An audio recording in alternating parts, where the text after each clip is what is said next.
In this episode of The Full Nerd, the best hardware of the year. Oh, bum. Hold on. Okay, that was mine. Let's do that again. Hold on. Ain't nothing working. Oh my goodness.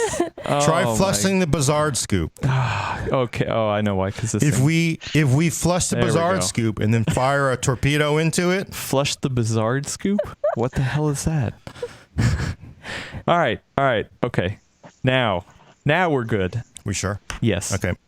In this episode of The Full Nerd, the best hardware of the year.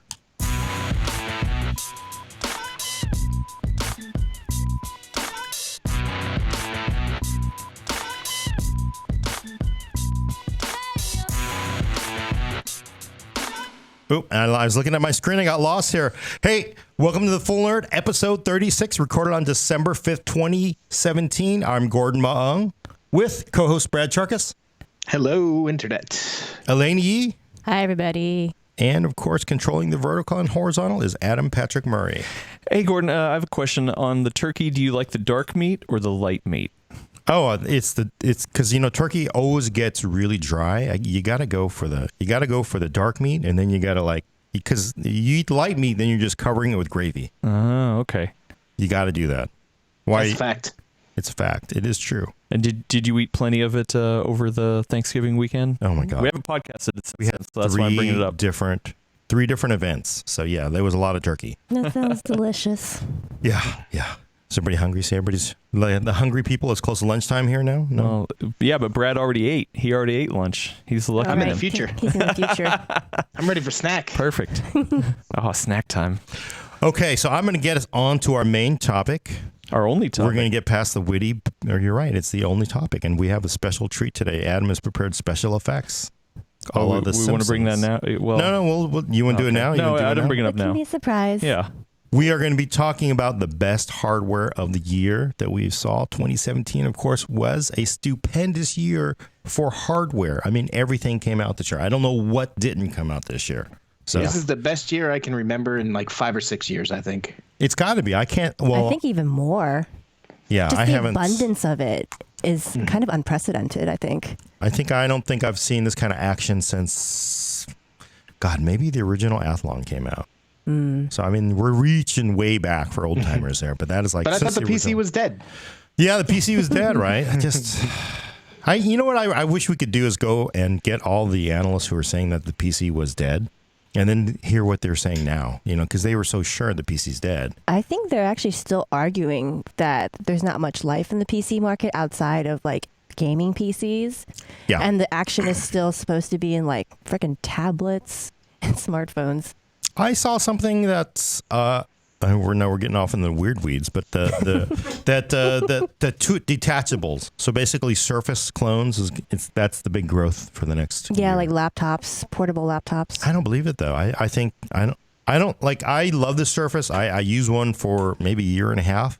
I'm over it. I just am completely over it. I still love Microsoft's keyboard. The trackpad is awesome, but look, I mean, this is basically, why would I ever pick a Surface over a convertible? This is a Spectre X360 with an Apple sticker, for people who don't know. If you really care about weight, though, it's really hard to beat a hybrid. It's not much. It's, I don't know, though. I just don't see. It just depends how you travel. So when I travel, I usually start treating my luggage like a backpacker would. I actually count ounces.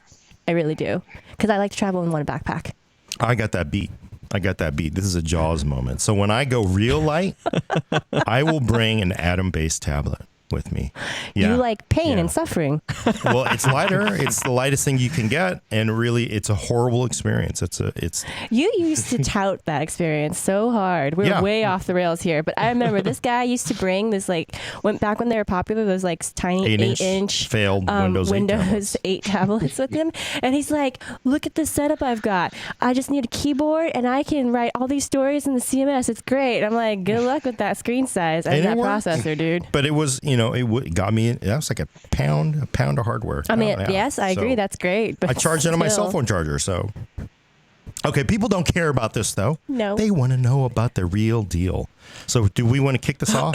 Yeah. Well, I'll also add in here that this is not PC World's delineation of best hardware of the year. This is just the full nerd. This is just us sitting around, making some dumb jokes and coming up with some ideas That's on what true. we think is the best hardware. But it's definitely, but by all means, not PC World's opinion. As a final step. We just happen to work for greater staff PC has World. not voted on this. Yeah, we yeah. haven't even talked about with this to each other. This is all. Adam just gave you the medical warning at the end of the commercial. Yeah. It may cause diarrhea. Yeah. May cause blindness. If you watch little bit the deaf. full nerd for longer than 2 hours, please consult your doctor. Yes. All right. So I'm going to kick this off because people want to know. I want to know what everybody thinks. Now, Well, first let's cover the categories, shall we? categories. Oh, we And should say that first. Yeah, because then I can bring up this handy dandy graphic. Here it comes. Bomp. Oh, Oh, I thought you were going to do nice. Star Special Wipe.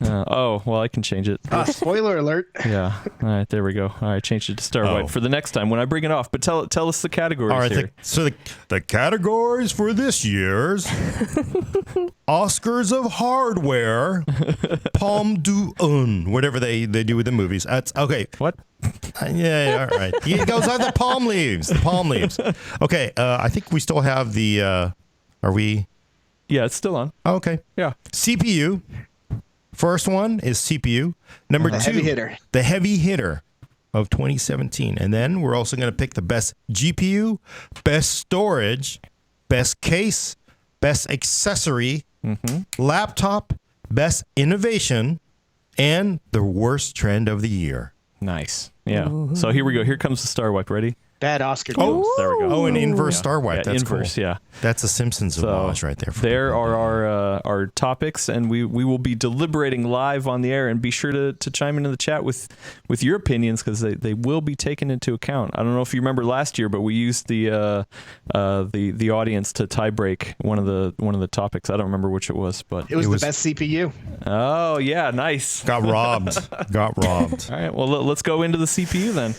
All right, so who's going to go first? I'm going to pick my best CPU of the year, and I think I thought would be a really tough one to pick, but I think it's going to be Ryzen 7 1700. If we want to pick a particular model, Ryzen 7 1700. 1700 or 1700X? 1700 because it's cheaper.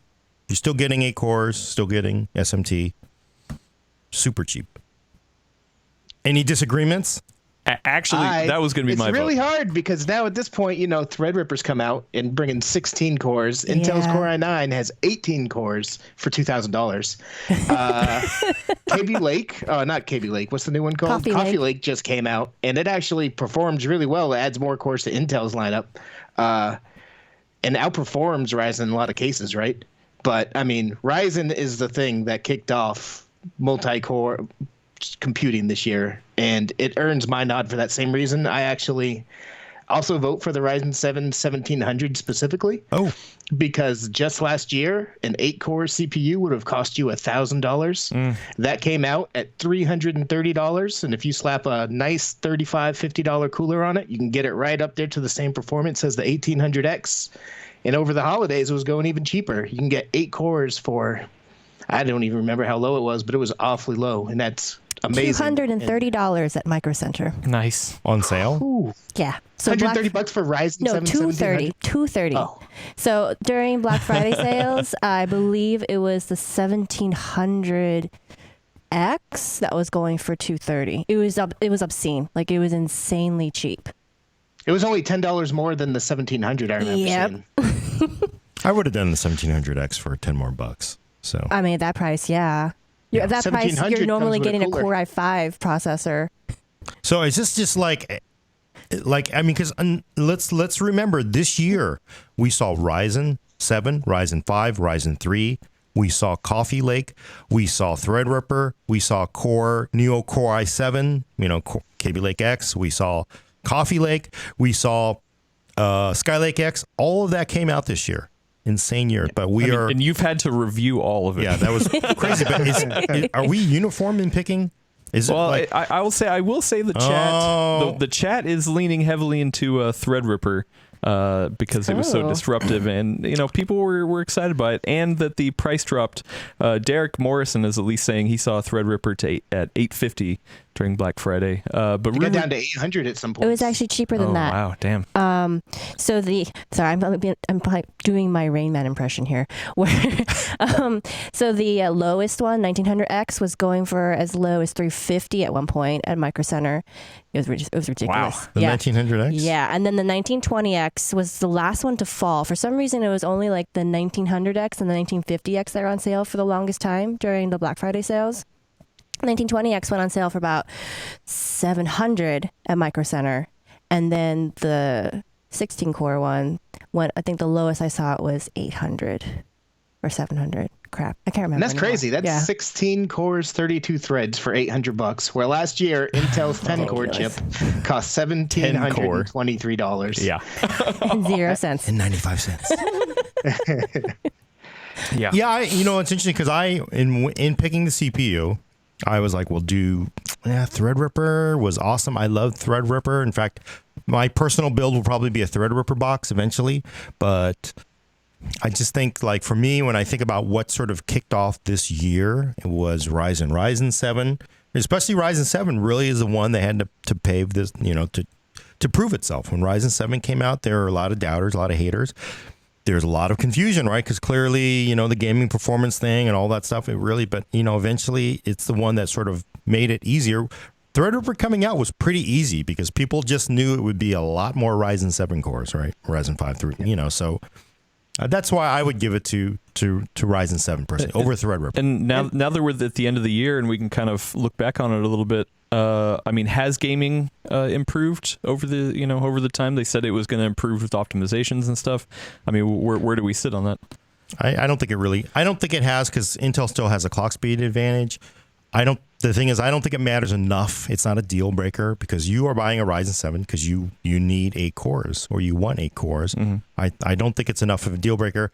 I think all the optimization issues we're looking at, it's going to, it takes forever for the games to come out. So it hasn't happened yet. I mean, there's probably a reason why everything was on sale this holiday season. So Adam brings up a good point. Let's play. Let me be devil's advocate here.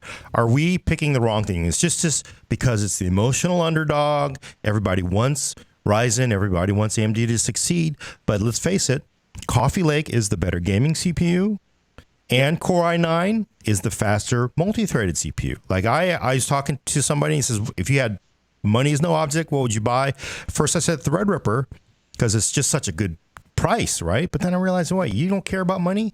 Hell, Right. get a Core i9 7980X. Are we defining best as in pure performance? Are we talking about best for the whole industry environment? Are we talking about best for people who are actually building? The term best is pretty loose. And Joseph on YouTube makes a good point. He says if you're in the market for a 7980X, a few $100s isn't going to sway your decision. So if you're in that high end market, price isn't going to be as except it's not a few hundred, it's $1,200 difference. Well, so. Maybe he has a lot of money. Yeah, no, I truly, if you are a 79XE builder, it doesn't, who cares, right? You want to have, I'm just saying what is best. Does Ryzen get this? Because, there are some times in the Oscars, some movies should not have won. But like the Oscars, it's like, we're going to give it to this. I love Return of the King, but it wasn't the best of the Lord of the Rings. Should that have been really the best movie of the year? Or they're just giving it to Return of the King because it was an entire trilogy, right? In fact, I would say it was like, Return of the King wasn't the best of them. So is this, I think Ryzen earned it. I think Ryzen came out. They had tremendous performance that we haven't seen from AMD before. Yeah, they're a little bit behind in gaming and single-threaded performance, but they made up with that with an abundance of cores and affordable pricing. Like I said, last year, an 8-core CPU cost $1,000. This year, you could get them for $230. And that's because Ryzen came out and forced that. Yeah, and it's a great gaming CPU. Even if it's not as good as Intel, it's still a great gaming CPU. It has tons of cores. I'm all over Ryzen. And something that we skipped over earlier when we talked about game performance is AMD's actually been working hard at updating the platform, because when it first came out, it was kind of rough. But over the months, they've been releasing BIOS updates, and now you can get memory up to rated speeds, and it greatly improves gaming performance. They've been doing everything right by my eyes. Well, and Derek on on YouTube makes a good point that if you're building a workstation, chances are you care about PCIe lanes, and that's why I'm buying KB Like X. yeah. Also a very good point, right? Well, and also I think Threadripper is just a continuation of what Ryzen did when it came out. It's like, hey, more cores at an affordable price. So I think it's an extension right. on that same story. We started debating this before the show started, which was, can we pick an entire architecture for this year, or do we have to pick a chip? And I think we ended up shaming or browbeating Gordon into picking a chip because originally he was just going to go with the whole family. But if I had to pick one of them, 1700 I think was the best for the Yeah, me too. But I was going to pick the original AM4 Ryzen, so that to me that was the big deal this year. So this is boring. Look at where we are. Look at where we are as the CPU industry as a whole right now, though. I mean, at the end of this year, where we're at, we weren't at last year. Last year, we're getting, like I keep going back to because it still blows my mind, $1,723 for a 10-core chip. This year, an entry-level $100 chip, you can get quad-core chips now from both Intel and AMD. 6 cores are the norm now, with Core i5s and Core i7s are both 6 cores out of the box now.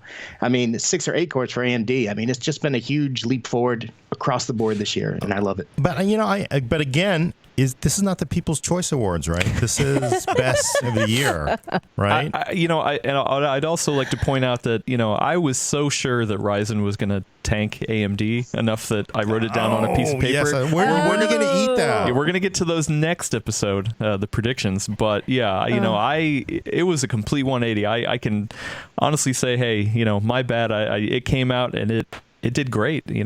People loved it. It has definitely changed the industry in a huge way. And then I think, for me personally, if I were to build a box right now, it would be that 1700 part. So that's why it gets my vote. You wouldn't go with Threadripper? I mean, you do video production. Yeah, but I don't have that price personally. I can't afford going up there. The board, you should have gone it during Black Friday. I know, right? That's all I got to say. By the way, I was wrong. It was $350, $500, and $700.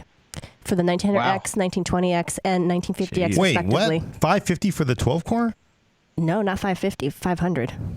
Damn. So if you live near a micro center, I both hate you and think you're the best. That's always that, like, you live near a micro center. It's like, we don't live near a micro center. Well, even if you to didn't live near a micro center, it was $400 for the 1900X. You were out of luck for the 1920X for some reason, and it was $800 for the 1950X. So, and either $50 or $100 more, but still a decent chunk of a discount. But it does increase the price on the board and everything. So it does. But if you want to get in that side of things, that's a pretty cheap way of doing it. It's pretty awesome. $350. Yeah. $350. So we're saying we don't care about IPC or high clock speeds or. I do care about all that. I do care. I mean, Intel's done a great job coming back, right? Because the 8700K is 6 cores and 12 threads now.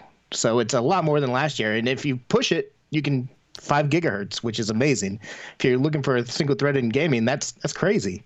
But another thing that I think tips it in Ryzen's favor is the fact that you can overclock every chip on pretty much every board except for the low end ones. You can't, overclock meaning, but don't expect high speed. Don't expect speeds past 4 gigahertz, right? No. I do understand it's it is overclockable, but if you're not really getting up over your turbos, then what's the point? This is the whole reason that I like the Ryzen 7 1700 in particular, is because you can overclock it to the speed. It came out at $330. You could overclock it with a decent cooler to compare with the 1800X, which was a $500 chip. So you're getting $170 in performance right there just from overclocking it. And you couldn't do that with an Intel chip. Has the 8700K come back to reality with pricing and availability? I haven't checked lately. I don't think so. It's still 350-ish plus, 350 plus? It's selling for over MSRP, and if you can find it. Yeah, that's not good. Yeah. So that doesn't help its cause. And Gordon, I do want to point out that even though there are definitely years where there are Oscar winners where you think, wow, what the heck was that? There are also years where films that are very innovative or just different or like push the medium in some way get the nod. Yeah. And then there's times when the predictable movie wins. Yeah, And that's why the actual thing I had to think about when considering this was I was strongly considering going with the Coffee Lake mobile CPU because it doubles it in that Ultrabooks. That one on that side of things, the laptop side of things, I think gets the nod in that regard. Yeah, I agree. But- 8th gen. Every time we talk about that on this show, people go, so like, they just tune out. So Right. maybe it's a better thing that we stuck with desktop. Well, so and we are settling on the 1700, not the 1700X, correct? Yep. I actually, so no one asked me what my pick was, and I actually picked the 1700X. Oh, the X. I did. Okay. So How come? So I know you can overclock the 1700 up to 1800X, but I kind of feel like I haven't actually looked at the chart, so maybe this is a completely wrong pick on my part. But I figure if this one's already starting at a higher base clock, you may get a little more headroom for your overclock, and it kind of strikes that middle ground between the 1700 and the 1800X in that regard. Plus, it was so freaking cheap over Black Friday. Why, 'cause it was cheaper. It's a good deal. I'm going to buy it. I don't even need it. I already have one. I got 4 stacked That's up. actually a real danger. another one. It's actually a real danger when you I'm do saving bargain them hunting. for when they will be more valuable 10 years from now. Yes, that's not true at all. And I got to say, I'm amazed because this is just uniform. Everybody's picked Ryzen. I guess that tells you just how much of an impact Ryzen had this year on the PC, right? I mean, Yeah, disruptive. I'm really looking forward. extremely disruptive. And as much Yeah. as I'm trying to come up with the reasons why I think Core i9 or Coffee Lake are better, they are in performance. They definitely are better, but they just don't strike that tune. You're right. It's I'm really looking forward to next year. Honestly, yes. honestly, when we said best CPU, I was like, can we just pick the winner as us? Like we win. Oh. It doesn't matter. Like I don't know. what you have out there. Actually- Like we're all winners now. That's kind of a good idea.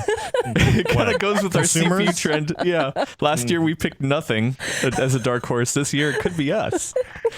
Yeah, I mean, I guess it just tells you because that 6950X is sort of the hubris of what the PC processor market had become with zero competition. So I mean, it just that $1,723 was just Not possible anymore.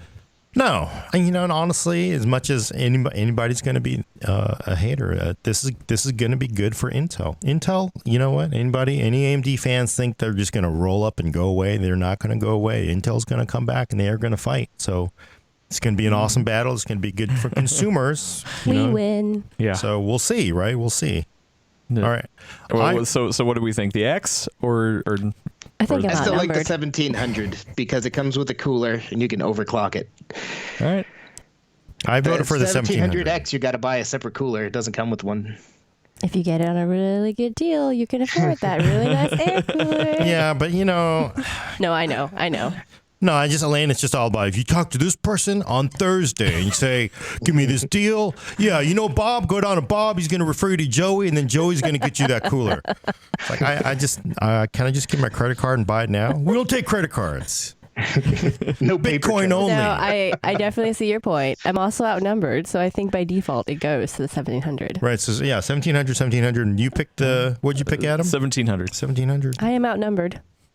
Okay, so we're going to put that in Well, the... here we go. The That's how Gordon felt Star last year. Wipe. Yep. We're not going to have an acceptance letter. The 2017 award for CPU goes to Ryzen 7 1700. Shouldn't we have a band play Yay! our music? Yay! Clear winner. I got to say, a clear winner, surprisingly, because there's just been so many launches this year. So. Yay for Ryzen. And in second place, in a strong second place, I think, is the consumer. I was going to say Coffee Lake, but Coffee Lake. Well, not even Coffee Lake Mobile. It's KB Lake Refresh Mobile. So yeah. Cool. All right, then let's move on to GPU. All right, I think we're going to let Brad bring this one in. He is the expert on GPUs. I want to hear what his pick is because I may not agree. Oh, okay. So again, this was one that is actually more crowded than I thought it was at first when I started thinking about it. Because I'm like, a lot of GPUs haven't actually been released this year. But then I was thinking about it, and AMD actually refreshed its entire lineup. I mean, we all know Vega 56 and 64 came out, but earlier this year in the spring, they converted the RX 400 line to the RX 500 line. So AMD's new from top to bottom. GeForce has been pretty static. They've released like the GT 1030 on the low end. They just recently launched the GTX 1070 Ti. But to me, the winner this year, hands down in my opinion, is the GeForce GTX 1080 Ti. Oh. Because it's the first graphics card, consumer graphics card, ever able to achieve 4K 60, everything cranked by itself. You don't have to SLI it. And SLI is janky and broken these days, so there's a lot of value in that. So I will say the chat, before you even mentioned it, was chiming in on the 1080 Ti. So you've got the chat behind you as well, Brad. Wow, interesting. That is a surprise because, I mean, that is a very high-end part. Oh, I see. So when it's not Intel, it's like, oh, no, it's not about, it's all about the best deal. Yeah. And then when we get to GPUs, it's all about, like, the performance there. It is all about the performance, but also $700 for that is an insane amount of money for most people. But for what you're getting, that was actually not bad. The TI, the 1080 Ti compared to the GTX 1080, you get more for your money than you did with the 980 Ti compared to the GTX 980. So. Okay, interesting. What do you guys think? Elena? As in, what's my vote or my thoughts on Brad's pick? Or what's your pick for best? Yeah, you can also crap on his pick if you want. On his pick. I mean, I agree with everything. Get the heck, stop swearing. I mean, I agree with everything you said, Brad, but I do wonder if there's a little bit of, what's that term they call, anchoring?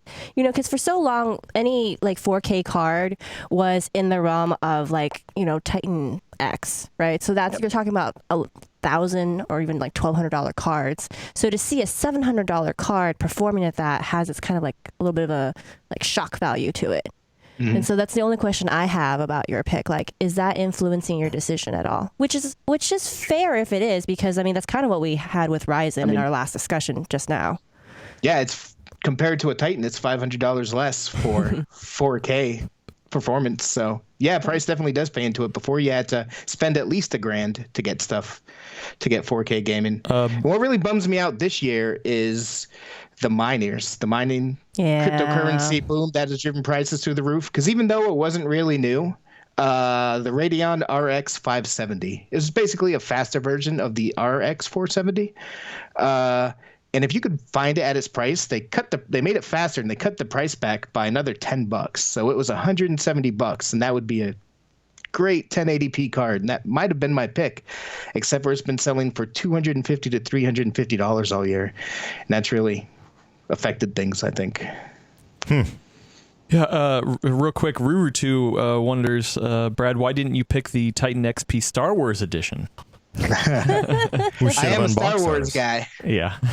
But actually, you know, Leslie kind of is feeling the same way I am. I think that's too expensive. I think it's not accessible for most gamers to sit down and say, hey, you know, I'm going to spend that much. Yeah. And especially for me, on the video production side, the GPU doesn't scale, you know, enough for it to warrant that price on production side. So yeah, I don't know. I think it's too expensive.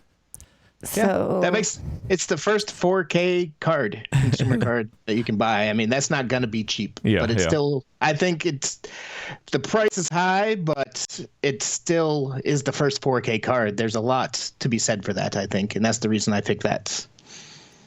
So I had the same trouble when I was making my pick. Where I wasn't sure, Adam, if I should be going off of MSRP or actual street price, because I feel like those are two very different ways to look at this. Yeah. And I decided that the fair way to go about it was to go by street price, because, I mean, there's no point in saying this card's amazing if you can't actually get it at that price.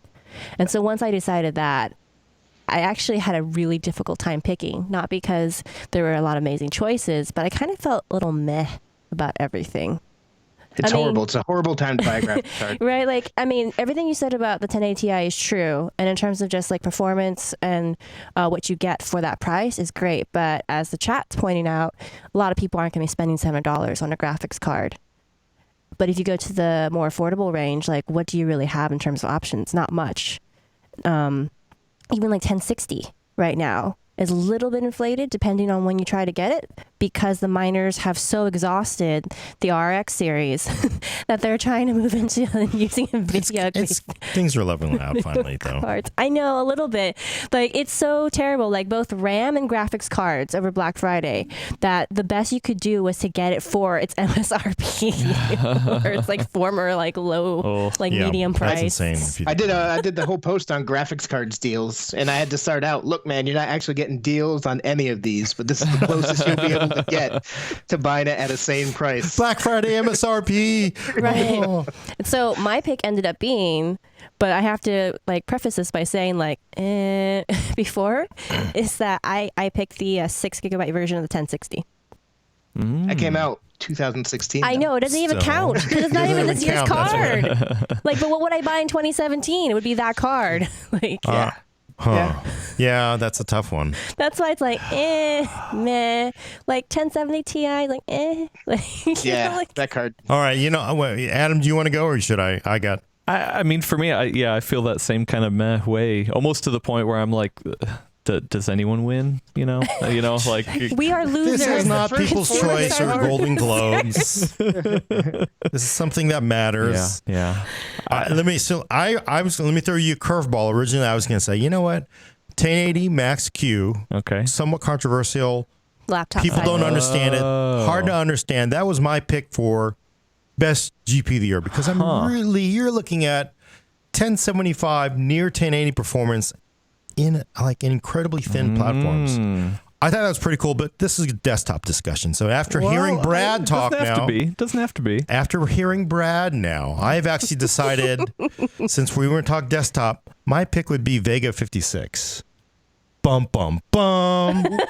All right. Why? Because of the Vegas. Face. It was the best part that came out. It was faster than 1070. In fact, Vega 56 was so good that NVIDIA came out with a card just to be better than the Vega 56. Well, Nobody's going to buy NVIDIA it, but just to be NVIDIA, better. man. I'm just saying, though, Vega 56, if you could have bought the thing when it came out, was a really good card for the money. If you can get one.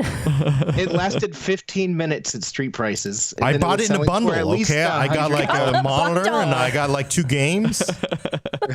So it was a good deal. Well, hey, you've got at least one person in the chat who supports you, Jacques. He says he agrees on the Vega 56, especially if you have a FreeSync monitor. Yes. Yeah, FreeSync does make a bit. Vega 56 is a good card. I like it a lot at MSRP. But you could not come anywhere close to MSRP except for a stretch of 4 days. That was the weekend that the GTX 1070 Ti came out. And then AMD did something to get those cards at MSRP for 4 days. And since then, they've been back to out of stock or at least $100 more. I am looking at your news article actually saying AMD's Radeon RX, Vega 56, and Vega 64 are selling at same prices today. Yeah, I love that. That's how, you had to, it was newsworthy. I had to write a story saying, hey, buy this now. But that is a very good card. I agree. There was a lot to like about that.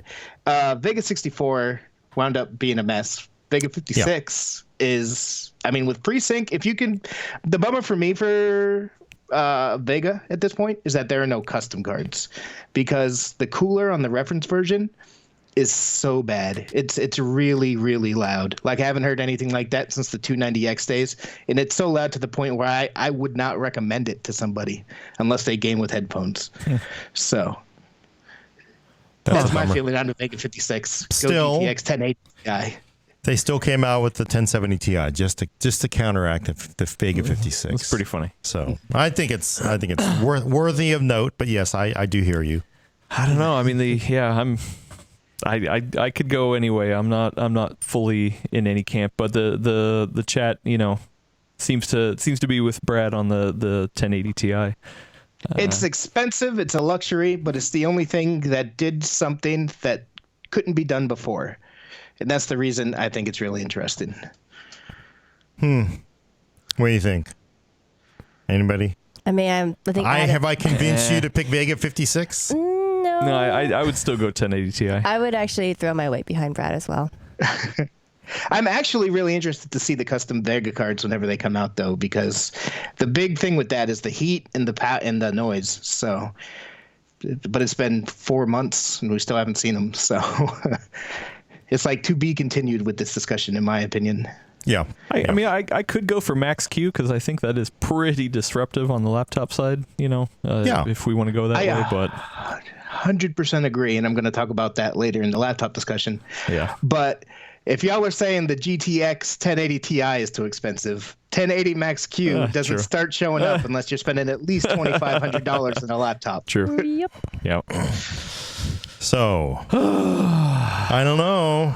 You guys are the tiebreakers. Just like, Because Atlanta picked the card that didn't even come out this year. I know. I mean, I'm making a point with that. Yeah. yeah, but I think we're both behind the 1080 Ti more than the Yeah, it's the Vega. unfortunate too because I had kind of hoped that Vega would have had a stronger showing. Yeah, especially after Ryzen. Right, but they're different teams, obviously, and with the mining situation being what it is, Yeah. it was not in its favor. I agree. I mean, 1080 Ti is really good. I mean, you are getting a lot for the money, and you know what? Other thing I also respect about 1080 Ti it is very much. They had no reason to even make a 1080 Ti. They just did it for because let's just do something, right? So there's some companies that are making things that just to make stuff sometimes that people go like, huh? But that's actually giving some value. So. All right. All right. Well, what And do they we wanted think? to make sure something heavy hitting was out there before Vega came out. Yeah. If you look back, you remember it took them forever to announce the 1080 Ti. We're like, they're going to do it CES. No, wait, GDC. No, wait. And then it kept going back until they thought Vega was about to launch. And they're like, bam. Yeah. And and actually thinking back to it, it was a big deal because, I mean, at that time it was Titan X Pascal, right? And whatever, $1,000, and then now you're getting it for $650 technically. So $1,200. it was at $1,200 for Last year, They all are. The Titan XPs are no Titan XP Pascal. the first fake XP. Yeah, The Titan X. was that 12? I thought it was X. 1,000. No, it's $1,200. Oh, all right. yeah. We do have a couple. Worst trend. Nvidia's name for Titan X. We'll get to that. Yeah, I mean, a couple people in the chat, Nico and Screaming Eagle, agree on the 56.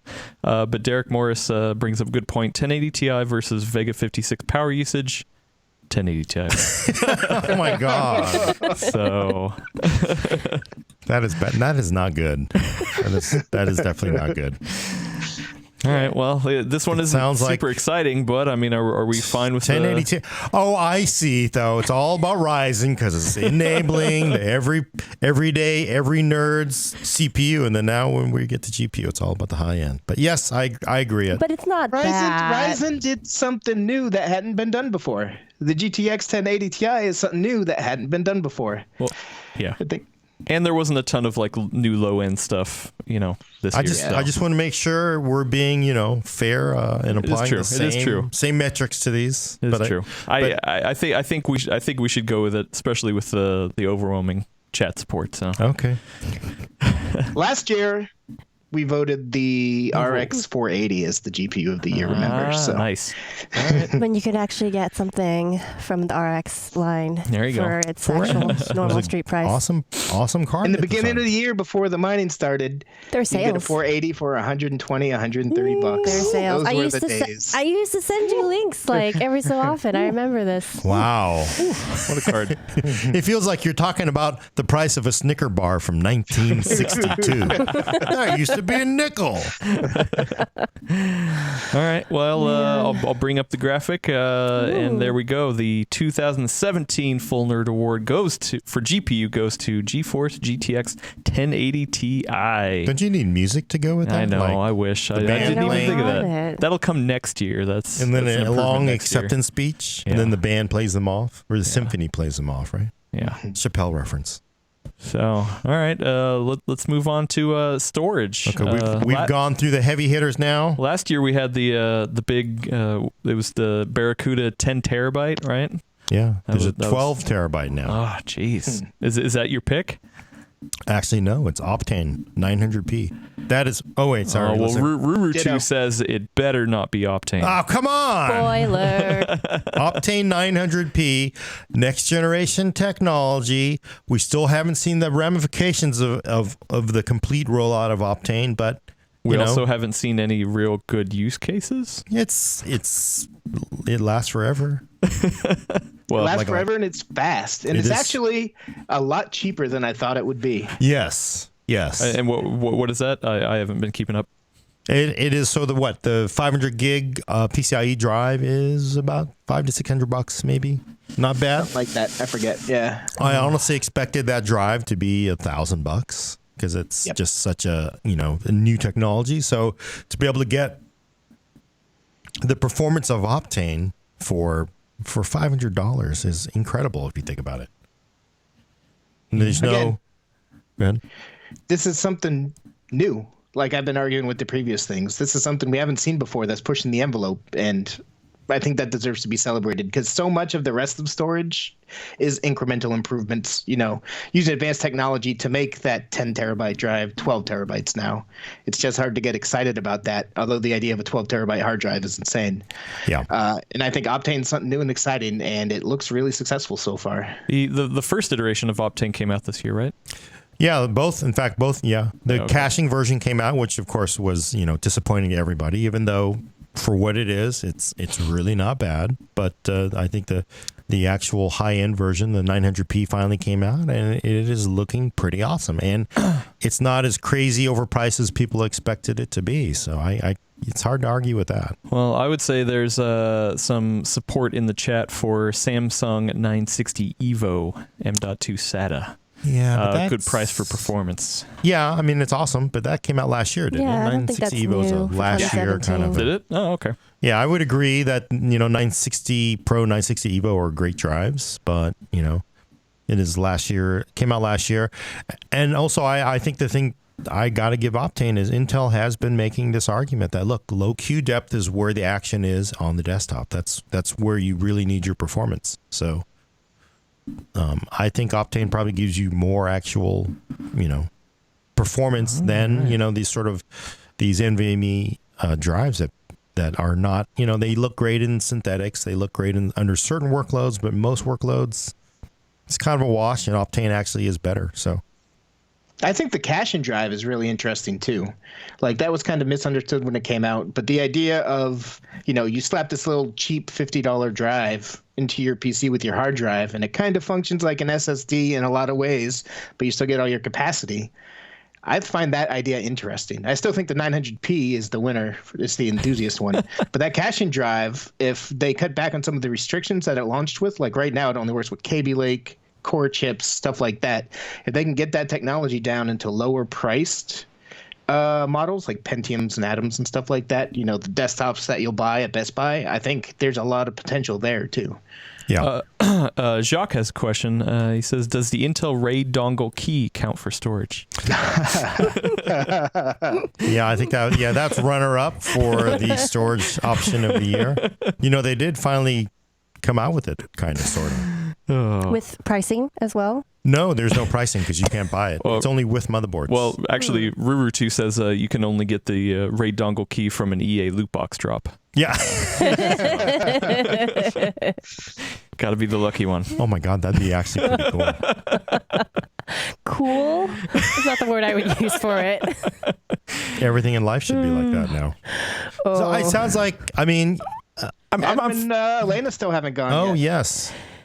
Any opinions? No. No. Yeah, It's just like she has got the what the hell? Is Bah it? humbug? Bah humbug. No, That's what- this is bah humbug. That's not even that. I think I'm just a little burned out right now from all the Black Friday coverage. Yeah, everything is like this is too expensive. What are you talking I about? think there's a little of that going on. $500? No, it's not that. But I also don't think that a lot happened this year in storage where Nah. we had the huge leaps that were as exciting. Don't get me wrong, Optane's pretty cool, both in the lower, more affordable version of it and the crazy fast drive version of it.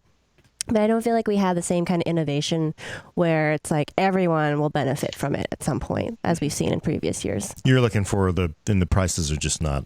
Because, yeah, I mean, we really, 3 years ago, we thought we'd have 2 terabyte SSDs for $200, right? Probably. No. You're lucky if you can get a 1 terabyte drive for 200 right now. Yeah, it has actually been pretty disappointing what has happened with SSDs. It's like we're going backwards almost. So That's what it feels like. So I think that's why I'm a little like, right now. Stupid NAND, stupid phones taking all the NAND. is that it? Yeah, that's 100% it. I want to mention another thing that I thought was super cool this year. It's not my vote, but I think it deserves a shout out. SanDisk put out a micro SD card that had 400 gigabytes of storage on it. And Whoa. that just blows my mind. Wow. I just, it's this big and has 400 gigabytes, and the world is a crazy place. Yeah, my experience with micro SD cards, though, it's awesome until one day it's like, hey, how come it's not recognizing the drive? I don't know what it is with micro SD, but it's just not built to go the long haul. But I hear you. I hear that's pretty cool. I thought it was like $400 or something. Yeah, it was expensive as hell. But if you got a Switch, I mean, some of those games are taking more space than the Switch native storage already holds, so could be worthwhile. So you just buy a second Switch. Nice. You just go to your backup. It's like when you're out, it's out, battery's out, storage. You just throw it away and you get your second one out. I'm just saying a Switch is $300, so Yeah. And it's got a battery in it, so you just go to your backup. That would be, Yeah. Adam, you got any opinions? No, Optane? I'm fine going with Optane. I mean, the price is high, but yeah, I don't think there's It's anything not else. that high. I mean, if I'm personally building a box, I'm not putting that in right now. But if No. you're building, if you were building a really, what can I use here? Kick butt production machine for video stuff, would you put it in there? I don't know. I haven't tried it out for that, so I mean, yeah. Maybe Gordon can let me borrow one, and I'll try it out first. Yeah. He's We'll got try it out, a right? couple laying around, Yeah. I gotta say though, I mean that to me on storage, that was a big development this year. So, and I don't see anything else this year that's awesome except for 12 terabyte hard drives. That'd be To my me, runner up. That's the most exciting thing to happen to storage in a few years since NVMe started coming out, basically. So, And specifically, the 900p is the one we're most excited about, or does it really matter? Yeah, I think so. I mean, because I wouldn't recommend that anybody who can afford an SSD go with a Optane caching drive. But I think for the hard drive users, absolutely recommend it. Everybody who's going to do a hard drive, do it with Optane caching. But otherwise, it's still better for most people to have a full. For me, there's too many restrictions tied to it right now. Yeah. But I Modern understand platforms, certain chips. Yeah. I also don't think Intel really wants, I mean, if they pushed it down into Pentium and Celeron, and you got to imagine the yield on Optane isn't going to be spectacular. Yeah. So the fact that they're even selling a 16 gig Optane drive for $35, and then if they actually made it cheaper and encouraged everybody to use it, this is bleeding edge technology that's aimed at Core i3, which is like pretty amazing. So I think, we'll see next year, 2 years from now, we'll probably see it down in Celeron and Pentium. So it's going to be supported in all platforms. What would be awesome is if it's supported in other platforms, but that's not going to happen, right? So don't hold your breath. Yeah, I'm not holding my breath in that one. All right. Well, much to the chagrin of Ruru2, it looks like the 2017 storage category goes to Optane 900p. And also, Chris in the chat says, "Love the shirt, Gordon." He's from Arizona. So okay. He sees it. This is from. I can never remember, even though I'm wearing this shirt. Snooze. It's an awesome breakfast place. I ate at it every day that I could. They have this Bloody Mary. Yum. And you order with the extras, and they put bacon in it. They put bacon in the Bloody Mary. Now I'm hungry. Yum. All right. It's well, really yeah, that was a category. We did it. And now there's another one. I have an opinion in this one. Oh, okay. Oh, do you? Yeah, sweet. Adam, why don't you Sweet. ring us in then? The next one, case of the year. We've had a lot of cases come through here, for different builds and such, and we've shot a lot of them on Hardcore Hardware. One of my favorite, and I'm hoping it came out this year because I didn't double check. You didn't check. It's the HP Omen X. That was last year. But it was close. It was pretty close, It was though. the end of 2016. So. I think sort of end is like, come on, the way it works with the Oscars is like, wait a minute, that movie didn't come out this year. There's like a certain time when they can No, be it's considered. literally the year. No, it's not. Yeah. No, they include things like I think earlier. No, that's why you get a bunch of Christmas movies because they're cramming that in for like that, like calendar year. Is it? Yeah. What I don't know. I don't know. Who cares anyway? Anyway, okay, well, that never mind. That's The my Omen pick. X is an awesome case though for $500. Oh, I love that case. It is a beautiful. If I had case. the room for it and I wanted something like that, we're still going like to do that. a build in one. We still have a case we need to do the build Yeah. in it. Let's Yeah. get a. You're Micro going to be held ATX. to that. Yeah. Micro ATX build in the Omen X case. This is a beautiful case. then I think let it stand. You give him this came case, out- Elena. What? When did that come out? The case itself. I thought we did it. KB Lake. It came out with yeah? the KB Lake right before KB Lake came out. So we're thought- talking early. It is very much very early this year, ended last year. And I'm arguing for this because I'm arguing for a case that came out in November of 2016 as well, which I think it counts. That's that's within nearly a calendar year or 12 months of today. Well, so. true. Because it wasn't considered for last year's, right? No. Yeah, So- I think that Adams definitely came out after the last edition of this award show. Yeah, So. true. All right. So Adam picks the All right. HP Omen X case. Yes. Boom. Brad, you got one? For $500. I hadn't considered that because I was thinking purely of this year. Oh, Brad actually stuck to the rules. Oh. Good job, Brad. I actually haven't had a lot of firsthand experience with cases this year. I've done a bunch of different builds, but the case industry tends to move pretty slow. When they find a winner, they keep it going for years. So I've been like playing with Fantex cases. I have a Silverstone case back there, but they all technically came out a year or two ago. If I had to pick a case from this year, I haven't personally touched it, but it's a variation of one that I've really loved in the past. The Fractal Design Meshify C, which is basically the Define C, which is a great solid mid-range case, a little bit under $100, that it's small, it kicks butt, everything fits, it's great to work in. The only problem with the Define C is that it ran a little bit hot.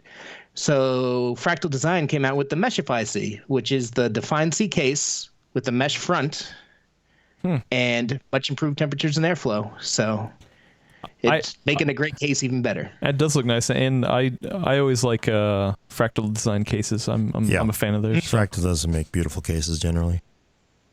And the reason I was arguing for allowing cases in from end of last year again, because I think the Corsair 570X, which came out I in knew that was coming. November. Yeah, because you were looking at my notes.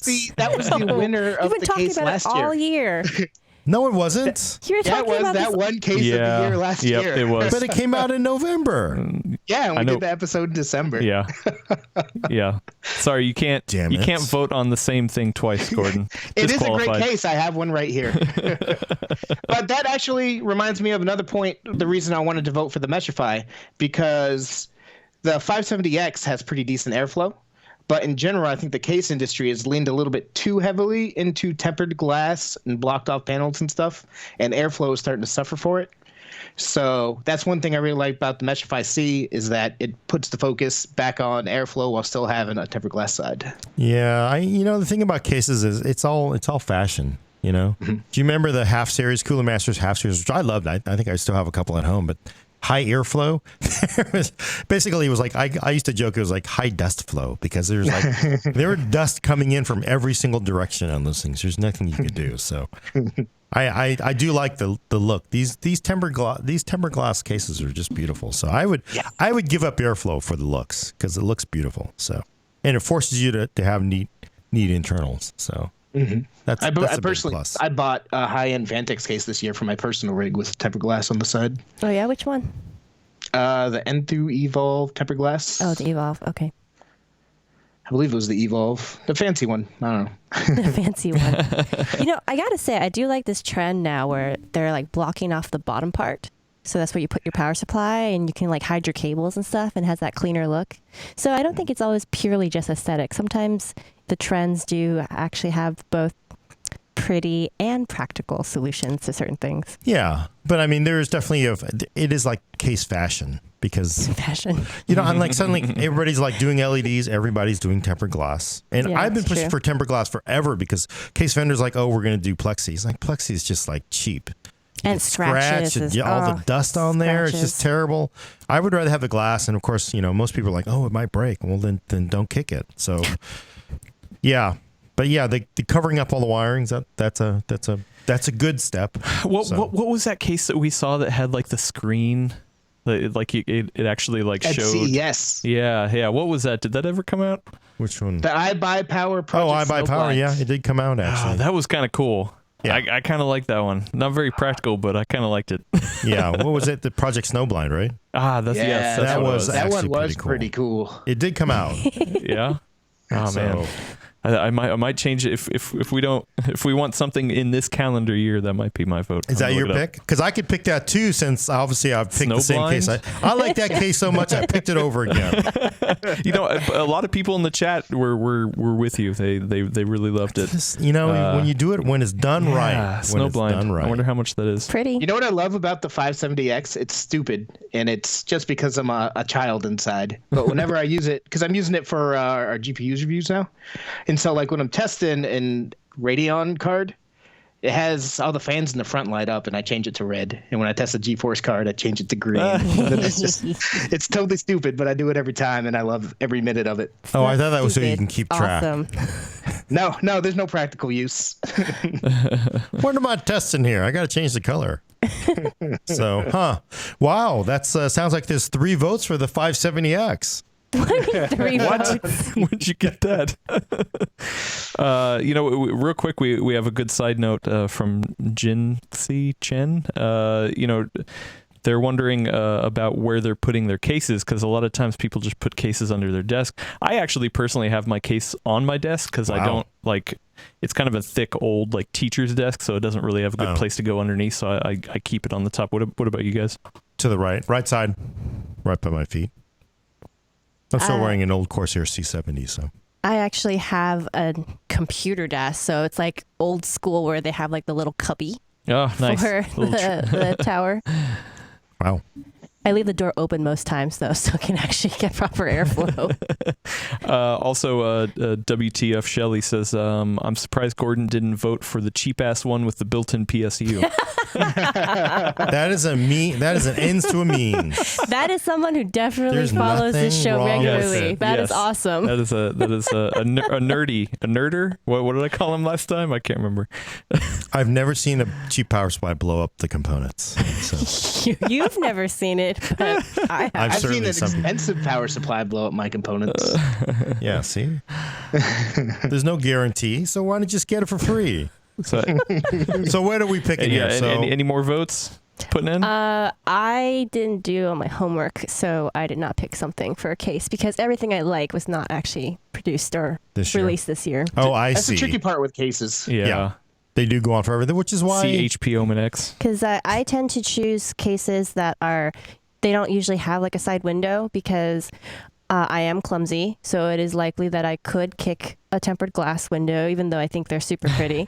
I hate plastic on principle because it doesn't matter what. Like I had one and it was sitting in that stupid cubby, but every time I pulled it out to work on my build, I would scratch that stupid window somehow. Oh. It drove me crazy. And it's so ghetto to leave like the plastic like protective covering on it. You can't do that. So it's either you look ghetto or you look ghetto. Like those are your 2 options. But luckily, you protected in your old-fashioned computer desk. So I usually end up getting like nice looking like full steel cases. So I tend to be like a Lian Li or a Silverstone type of person, All right. So yeah, but they don't really refresh their lineups that very often. yeah, and it's hard to tell with Leon Lee. Yeah. So it sounds like only one person here actually picked Yes, the case. Yeah. I think Brad wins Brad just by default. Brad did his homework. Look, the 570X came out in November. I could be swayed to Project Snowblind though, because that was pretty sweet. Yeah, my vote's That's- Snowblind. My vote's Snowblind. Project You can Snowblind. only get it if you buy one of their Yeah. Yeah. rigs. Yeah. And they're not cheap. I just looked. I don't really consider that a case that you can buy. Oh, true. So I guess Brad wins by default. Wait, what was yours? Was the Meshify? Yeah, the Fractal Design Meshify C. We do have a couple people in chat that don't like that case. I think it's ugly, but I I think it's cool will. looking. It has a sweet polygonal front. Which one, Snowblind or Meshify C? Meshify C. C. I think I like the front. It looks like the GTX Founders Edition I cards. feel like that one I- could be I a like it little too. divisive, though. There are some people who really don't like angles and that kind of thing, or color. Some people really Then hate it's color. agreed. 570X.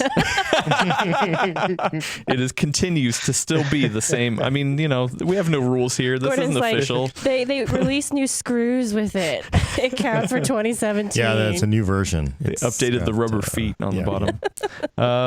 Yeah, I'm fine going with the Meshify. What about you guys?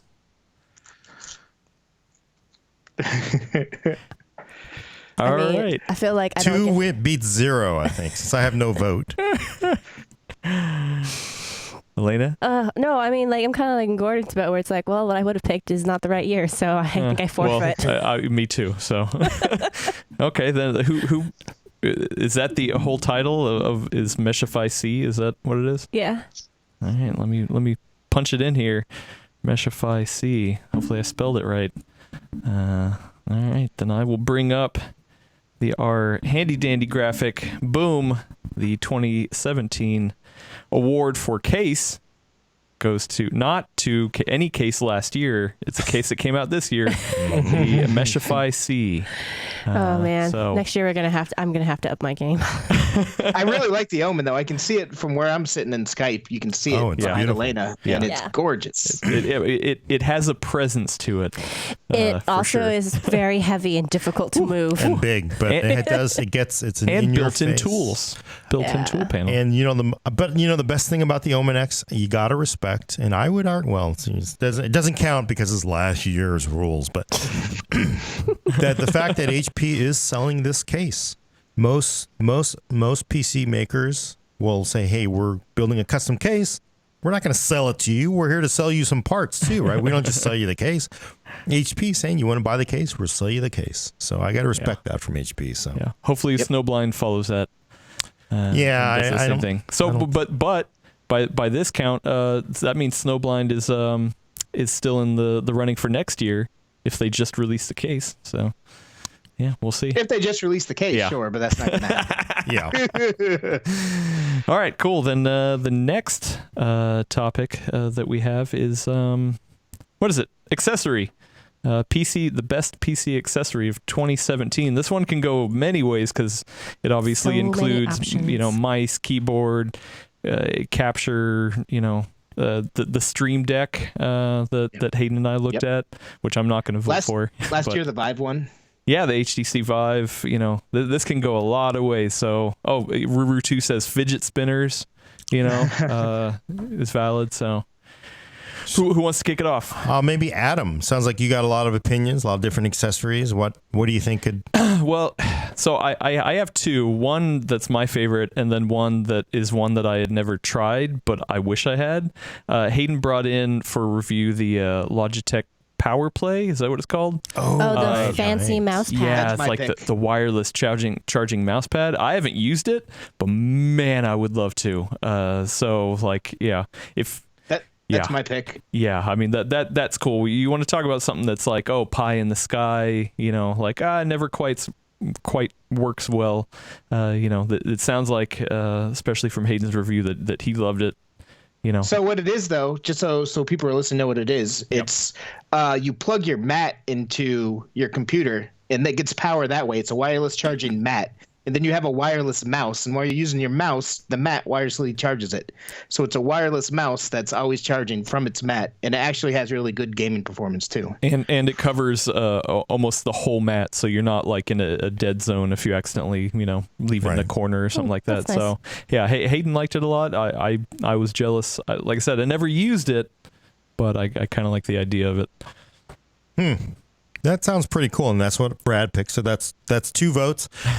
Obviously, I'm not going to win this unless I can sway Elena, but my pick is the Sound Blaster AE5. I haven't Ooh. formally reviewed it yet, Oh, but I've played with it enough, and I do respect the fact that there is a sound card still being manufactured in 2017 enough that And that it would has be lights. my vote. And it has And lights. it has lights, which we know is what you have to have in PC fashion today. So that'd be my pick. But obviously, I'm not going to beat 2 votes for that And Logitech mousepad. it pushed audio forward too. Wasn't it the first 32-bit or something like that Yeah. sound card? Yeah. Yeah, it has 32-bit DAC. So Yeah, I don't know. for a consumer Oh. audio card, it's pretty sweet. It That is is actually pretty cool.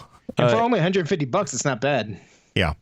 Yeah, And- especially for what it does. I mean, that's Right. You need to get off motherboard audio and get a sound card, and that's a pretty good one. Right. I almost need to go back to motherboard audio just to remember how bad it No, is. don't but do it. No.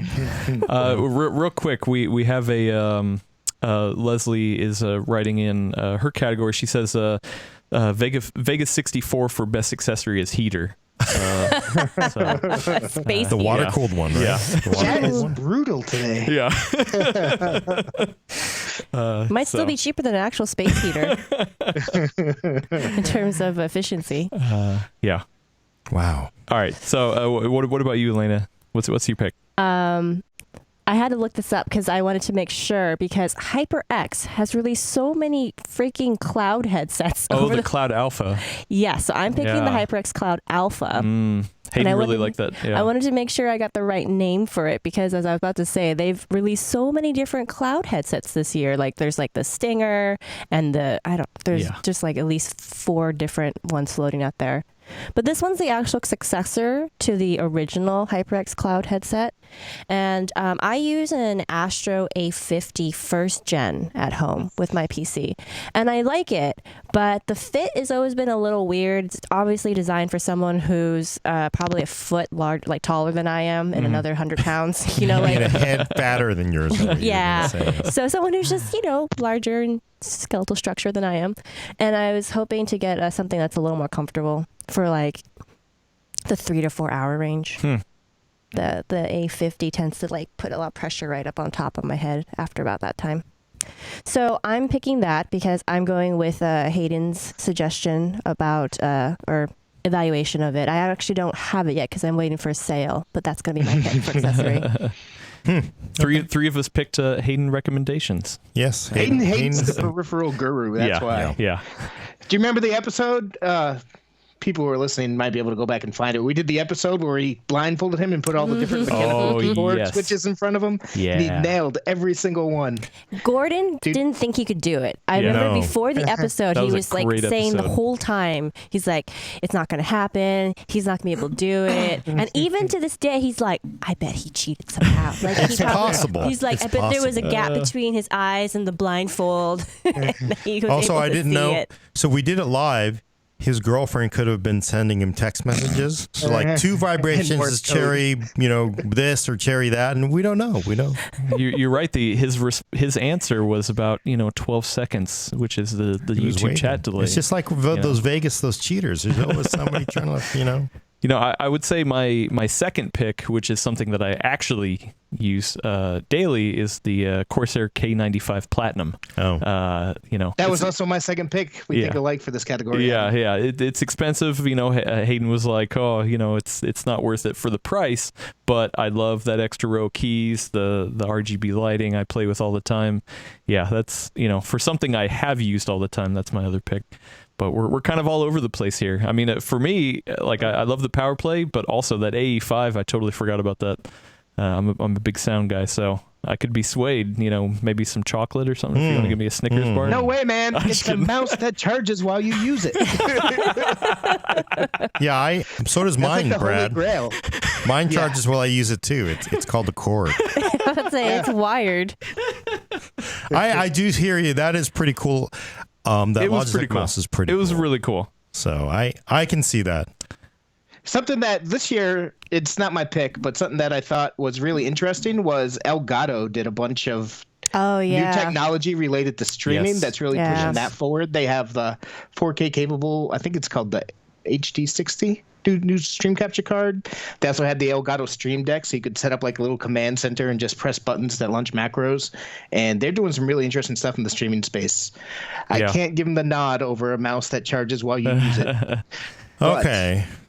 Sounds like the mouse that charges while you use it is Yeah, Hayden didn't. Rat's pick. Hayden did like the Stream Deck, and actually he gave me the little capture stuff to review. So I haven't yet played around with them yet. I think the Link also the one where you do HDMI over USB.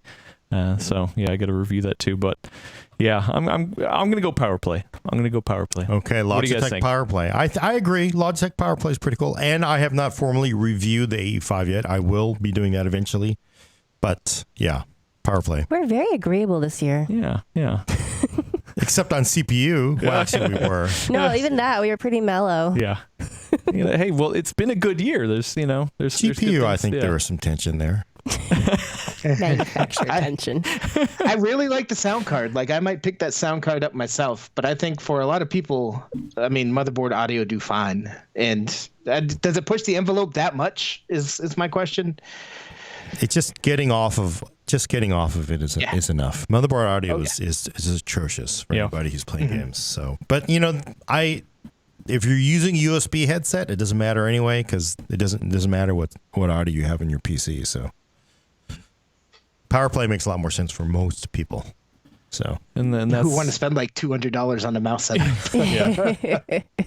yeah, and I mean, to be fair, it is only compatible with two mice right now. What is it? The G903 and the 703. yeah. So, but I mean, those are damn good mice as well. So, all right, Okay. Elena, what do you think?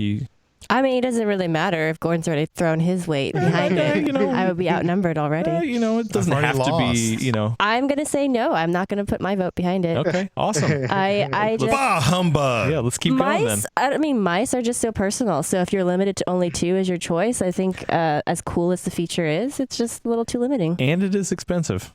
So But yeah, and on that note, Gordon has an audio pick with the AE5, and you have an audio pick with the headset. I haven't tried that Cloud Alpha. We just make them runner-ups. Has anyone else tried the Cloud Alpha? No, I have not. I mean, I tried the original Cloud. I trust Oh, okay. Hayden. Though, I tried. clearly. So Yeah. I've used the original Cloud. I didn't buy one for myself. So based on that and based on Hayden's recommendation for the Alpha, that's why I was just going to get an Alpha. I would be interested to see how that sounds with your sound card. Is it analog or USB on the Alphas? I think they're analog. This okay. one is an Nice. analog. Okay, yeah. That might be a nice combo. Well, Best runner-up for No, PC what- accessory. What if that is the accessory? Is the combination of AE5 and you mean we team Logitech up? Cloud? Then? Yeah. It could be considered one accessory. Well, because I mean, we're talking about Power Play. You need that. You need a mouse. a mouse. So Adam, what are you doing? Adam, chill, man. He's trying to make everybody happy. Why don't we just make, best mouse? Like I said, this year everyone's really agreeable. yeah, but I do like. Hey, I'm an audio guy. Let's bring it to the chat. I need the chat. We are going to have a tiebreaker this time. Yeah, let's do it. The chat. Let's break the tie. Logitech Power Play with the whatever mouse set G703 The or wireless 903. mouse that charges while you use it. Yes. This is like best documentary, the best documentary this year. They're like, hey, we'll let you decide that one because we don't care. Yeah, and the Sound Blaster AE5 with Logitech, the Cloud Alpha headset. Chat, yeah. Let's see. We've got Do we have music? We've got to an go with that? AE5 sound card, power pad, sound card. So far, it looks like the sound is taking the lead. Really? Yeah. There's a lot of sound card supporters out there. I know. maybe. I was And surprised. I mean, yeah. Hey, Ruru That's it. 2's going in with the sound. Todd says Stream Deck. That wasn't really an option. Power pad. I mean, it's Good choice, though. 2017. Another one for the Cloud Alpha card and headset. It looks like chat's Alpha and audio. Yeah, mostly look at going that. for the you know audio what? pick. And it matters. PC audio matters a lot. It really does. It really does. Yeah. There's 2 for fidget spinners for some reason. It wasn't on the option, but What kind of fidget spinner? I don't There's know. many. Mine's an kinds. Athlon. Yes, Is it an old Athlon? Yeah, it's a 2005 Athlon. Oh, wow. that's good. All right. Well, I mean, if we're gonna put it up to the tiebreaker on there, Team audio and wins. yeah, and I was able to sway too because I'm such an audio guy. Yeah, let's do that. Let me give me a second to put that combination of AE-5, right, is the technical. Sure. Should we move on to the next one as you saw, or do you want to give it real their quick. star wipe? Yeah, we got to get give it their star wipe. AE-5 and Cloud Alpha. Sounds like a damn good combo. I mean, if you were to get that for Christmas, I think you'd be happy. Oh, I'd be happy. So here it is, the 2017 Full Nerd Award for Best Accessories is AE-5 with a Cloud Alpha headset. You know, you can't go wrong. Hopefully it actually has an analog jack. I know. I'm trying to look this up right now. Just want to make sure. Oh, that would be pretty funny. That would be hilarious. We're also making, even if it doesn't, we all know award shows aren't just about awarding feel-good things for people that people have worked a long time on. They're also for taking high-profile social stances. And our social stance at this year's award ceremony is PC Audio Matters.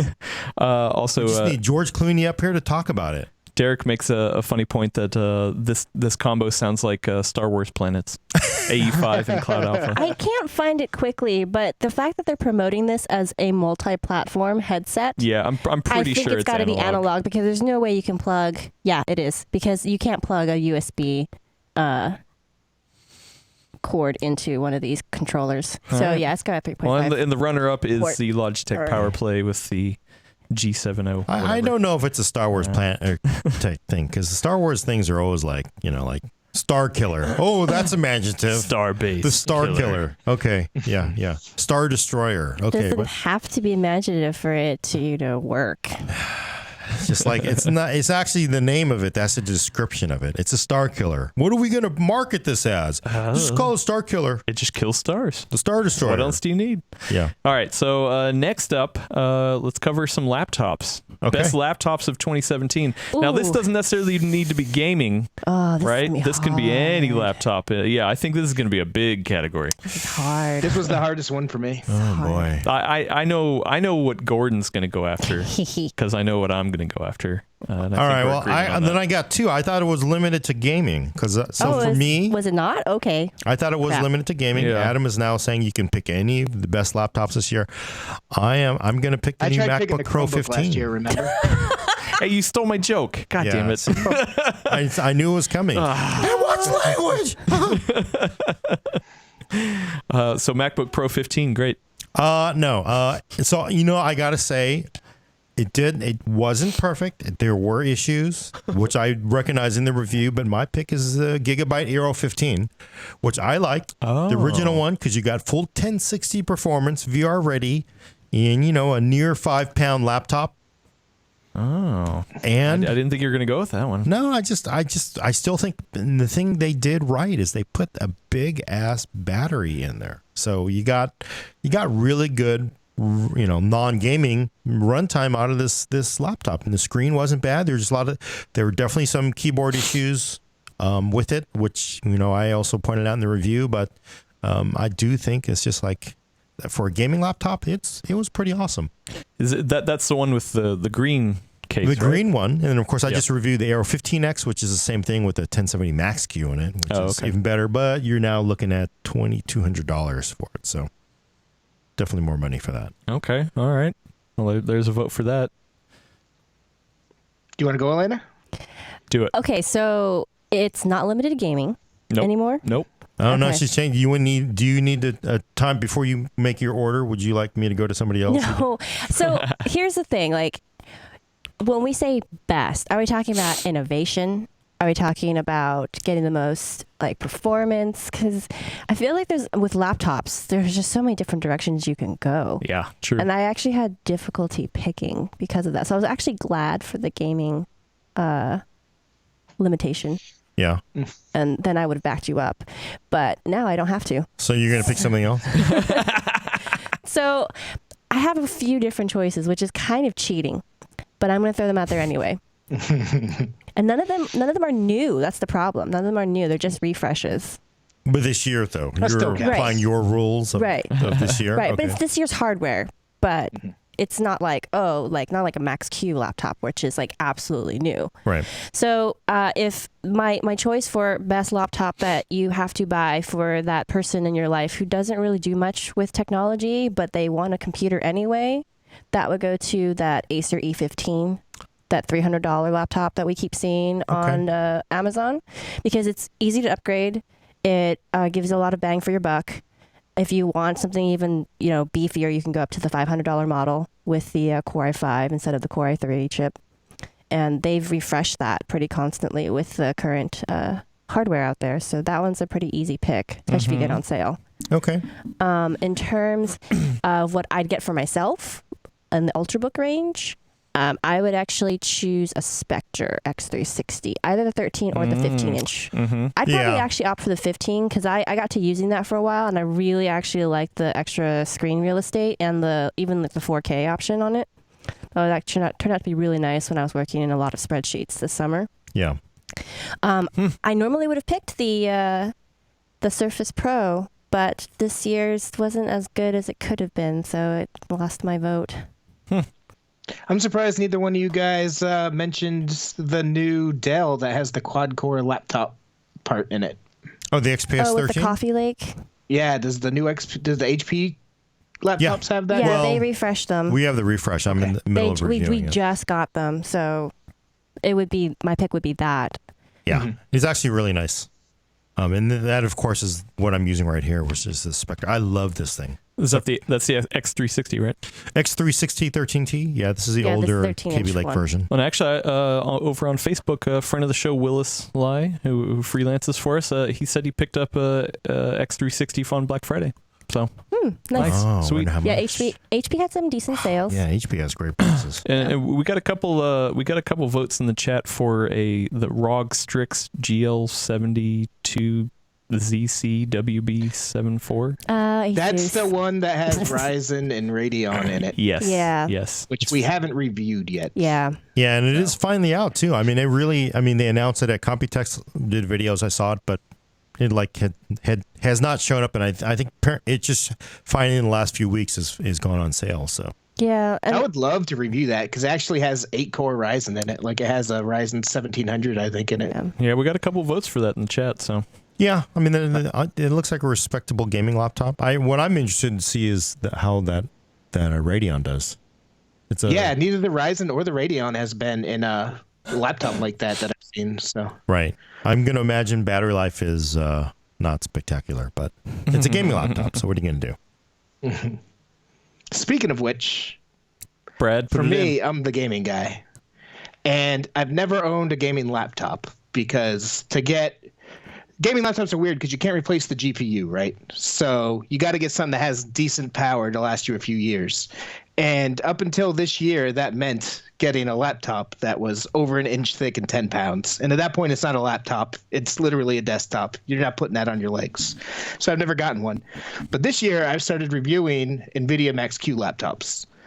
I've tested a couple out. I've tested the Acer Predator Triton 700, which it has the GTX 1080 Max-Q. And I've tested the Origin Evo 15S. And I really, really loved the Evo 15S. The one killer for me was battery life. Like it had a 50 watt hour battery. It crapped out pretty quick. You can use it as a laptop because it's configured in a way you could use it as a laptop. If you need to run to a store or something, you need to run to a meeting, you can bring it and actually use it. It's portable enough and powerful enough. It has a GTX 1070 Max-Q in it that you can actually use as a laptop and a gaming thing, but it died pretty quickly. So when I saw Gordon's review of the Gigabyte Aero 15X just a couple days ago, which has the same internal hardware as the Origin Evo 15S, but it has a battery that's twice the size and it lasts way longer. I haven't touched it, but that's my pick for laptop of the year. I think GTX 1070 Max-Q is the sweet spot. And these Max-Q laptops are no joke, which is really amusing because up until the GTX 10 series, we always used to say, oh, no, they nerf mobile GPUs. But then we get to the GTX 10 series, and we're like, oh, right, we finally get full-blown performance in these mobile chips. And now we're like, actually, why don't we dial it back again and call it Max-Q? Yeah. But Yeah, Gigabyte Aero 15X, but you've tested both of them, so if you prefer the other one, I'll bow to that. But for me, that 15X looks amazing. The 15X I really like. I think my one caveat with the 15X is it's, you're looking at a 1080p panel with a 1075, right, or 1065 GPU in there. Mm-hmm. It's a little much for that resolution. I mean, it's good because it'll last longer, but it does seem like it's not a 120 hertz panel, which is why it has better battery life. But it just feels like a little bit too much GPU for that resolution, for that refresh rate.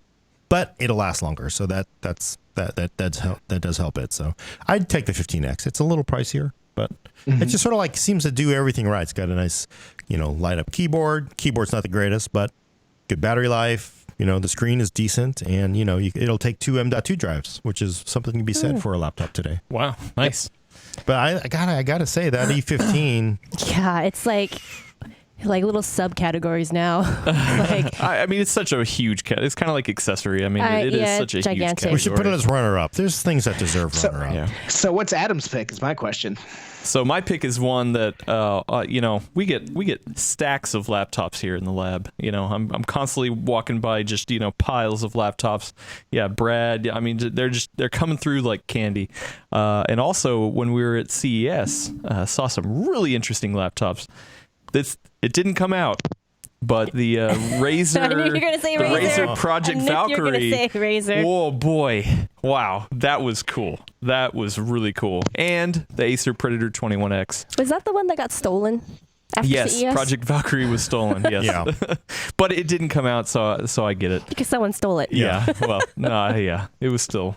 The Predator 21X was also like, holy, I mean, it came with its own flight case. Like, That man. screen was something else. I saw it in person here. Yeah, I It was gotta nuts. say, it was nuts. that It's not my pick, but that 21X was over the top. It was pretty cool. over the top. But it's, you gotta respect that. Can you gotta imagine respect it. taking that with you on a flight somewhere? You're just like, you pull it out from, I don't know if would it even fit under a seat, or you pull it out from the overhead bin, you just set up on your lap or the tray table, and you're just like, You couldn't. You just couldn't. It's. I'm sure it's wider than actual airline seats. It is. It is. It would totally overhang the other people. There's no way. Well, I'm thinking that if you buy something like that, you're probably flying business class, so you probably have enough room for it. But the other thing you got to remember, okay, so for people don't know, it has it has two 1080 GPUs in SLI. Yeah. Right, so it runs off two 330 watt power bricks because it's too much power for one. Because you can't. They don't really make power bricks that are more than 330 is a limit with a lot of regulatory issues. So you'd have to, if you're going to run that on a plane, you have to plug it into 2 outlets. You're like, excuse me, ma'am. If you're flying business class, I am sure you can wrap that. But think about this though, Elena. Usually we're like, when you plug into a plane, they don't ever go like, oh, you're not supposed to plug in a microwave onto a plane, right? Yeah. Because it's like, it's not really made to supply that amount of amps. You're going to plug this thing into your thing, and if you're playing games, it'll draw 500 plus watts. I mean, yeah. So I just kind of wonder, like, what happens on that plane when you start playing? Like, does it start to slow down a little bit or something because somebody's like dragging on The lights just start flickering. Oh yeah. Somebody in the chat, Josiah, says, "Bring a power strip." Yeah. Or an extension cable and run it down the aisle. I think you're probably gonna have to get an extension cable because you're into the bathroom and you plug it into the wall thing for the shaver. I just don't even think they ever think about, like, if you overdraw. I mean, you're gonna blow circuit breakers in that plane. What happens? I'm sure they have. And it's only $9,000. Goes back up. Yeah, it's only $9,000. All right. Well, but before I give my real pick, I will say that I want to hear you guys in the chat. I want to hear your picks, some more of them. But my pick, if I think of one that I would actually want to take home and game on and really crunch for gaming, I guess, would be the ROG Zephyrus. I really like the fact that it tilts up, you get a little bit of airflow in the bottom. I don't mind the keyboard being in the front, personally. I hated it on the Acer. Why? I hate the keyboard in the front. The Acer keyboard's actually really good. It's a mechanical keyboard, and it has just a funky trackpad placement, and it doesn't matter when you're gaming, but if you're trying to do anything other than game, it just sucks. I swear they designed that thinking that people were going to have a dedicated mouse. Because, I mean, who's really going to use that trackpad with the way it's placed? Yeah. But I mean, you know, I got to give it to him for thinking outside the box. So that's some cool, crazy stuff. But you don't like the keyboard in the front of the laptop? No, not at all. I like having some sort of rest. Yeah. At least just a little bit even. So but you know, hearing you guys that I'm assuming the Aero 15 is better than the Zephyrus. I mean, or what? The Zephyrus will outperform it because you're looking at 1080 Max Q. It has a 120 hertz, you know, G-Sync panel, which is, you know, beautiful, great, right? Better for gaming. But, you know, it's got, like that other laptop Brad has, the battery is, I think, about 50 watt hours. You're looking so small. You're looking at 120, you know, refresh panel. You're looking at a quad core, and you're looking at a 1080 Max Q. It's, you know, the battery life is atrocious. Yeah. It is meant to be basically a portable desktop, a desktop replacement that's portable. So it is not a true laptop application. And that's what kind of lets me down about this generation of Max Q is that aside from the Gigabyte Aero, everyone we've seen has about a 50 watt hour battery life. True. And the whole point of Max Q is that it's portable and you can game on it. Yeah. But with battery life that bad, you can't really treat it as a gaming laptop. No. You guys, it's a laptop. You got to treat it as a desktop, and that's the reason I personally think the Gigabyte Aero is the way to go. And how much are those? I mean, I haven't think looked at price. the Origin that Brad has is a little more affordable. The Zephyrus is not. I mean, it's about I think it's about $2,800, $3,000 buy-in. So. Yep, and the Origin is $2,375 the way it was configured with mine, but you can get it with a 1060 for $1,600 and something bucks. And what about the Aero 15? The Aero 15X with a 1070 Max Q 512 gig SSD is $2,200, and the original Aero 15 was about $1,600 with a 1060 full 1060, not a Max It's not Q or bad anything. for a gaming laptop. Wasn't bad, and you know, and very serviceable. You can add in a second SSD. I really liked it. Yeah, the trackpad could be improved. The keyboard, the original one had issues. They did pledge to fix them. The 15X doesn't have the issues. So it does. 15X is probably the better, safer buy if you don't want to have those keyboard issues. There are rollover issues with the keyboard. So. And how much is the one that you're picking, Elena? I don't know anything about the one. Oh, which one? Recommended? $350. Yeah. So okay. The cheap one is $350 normally. During Prime Day, it was $300, and during Black Friday, it was $315. So it's really a good deal. Yeah, Core i3 KB Lake. Go ahead. I'd be A-okay with having two winners in this category. Okay. And naming both of those, a gaming laptop and the everyman's laptop or every person's laptop. It's gigantic I'm and down. it's chunky, but man, it gets the job done for so little. Yeah, you can't. That is just like, and it is really, I'm working an upgrade story on the E15. You can swap up the optical drive. It's super easy. Like you flip it over and it's just a panel. You take one screw out and you already have access to the hard drive and the RAM. The current builds, or previous E15s, it was not fun to take apart, but the current ones with the doors are easy to service. So Super easy. Jacob Flores on YouTube is mentioning the Inspiron 7000. He thinks it stacks up because That's it's actually- half the price of the Aero 15. That actually is also a really good point. Though technically, didn't that come out last year? No. Well, so there's different versions. So I'm That's actually true. reviewing right now The as Max well. Q version? The brand new Inspiron 15 7000. They're calling it the new Inspiron 15 7000.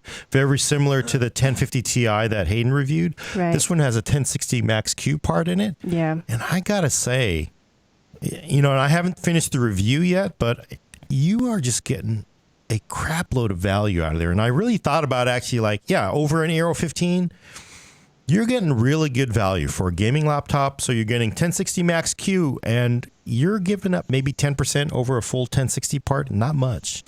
But the one thing I will say with that one, and we both commented on it, is that the screen is not nearly as good as what you get on a more expensive gaming laptop. Right. Which, if you're not really doing a lot of gaming on it, it's not a big deal. But it's a little dimmer than what we would like. I think we were like about 240, 230 nits. Not very not very bright.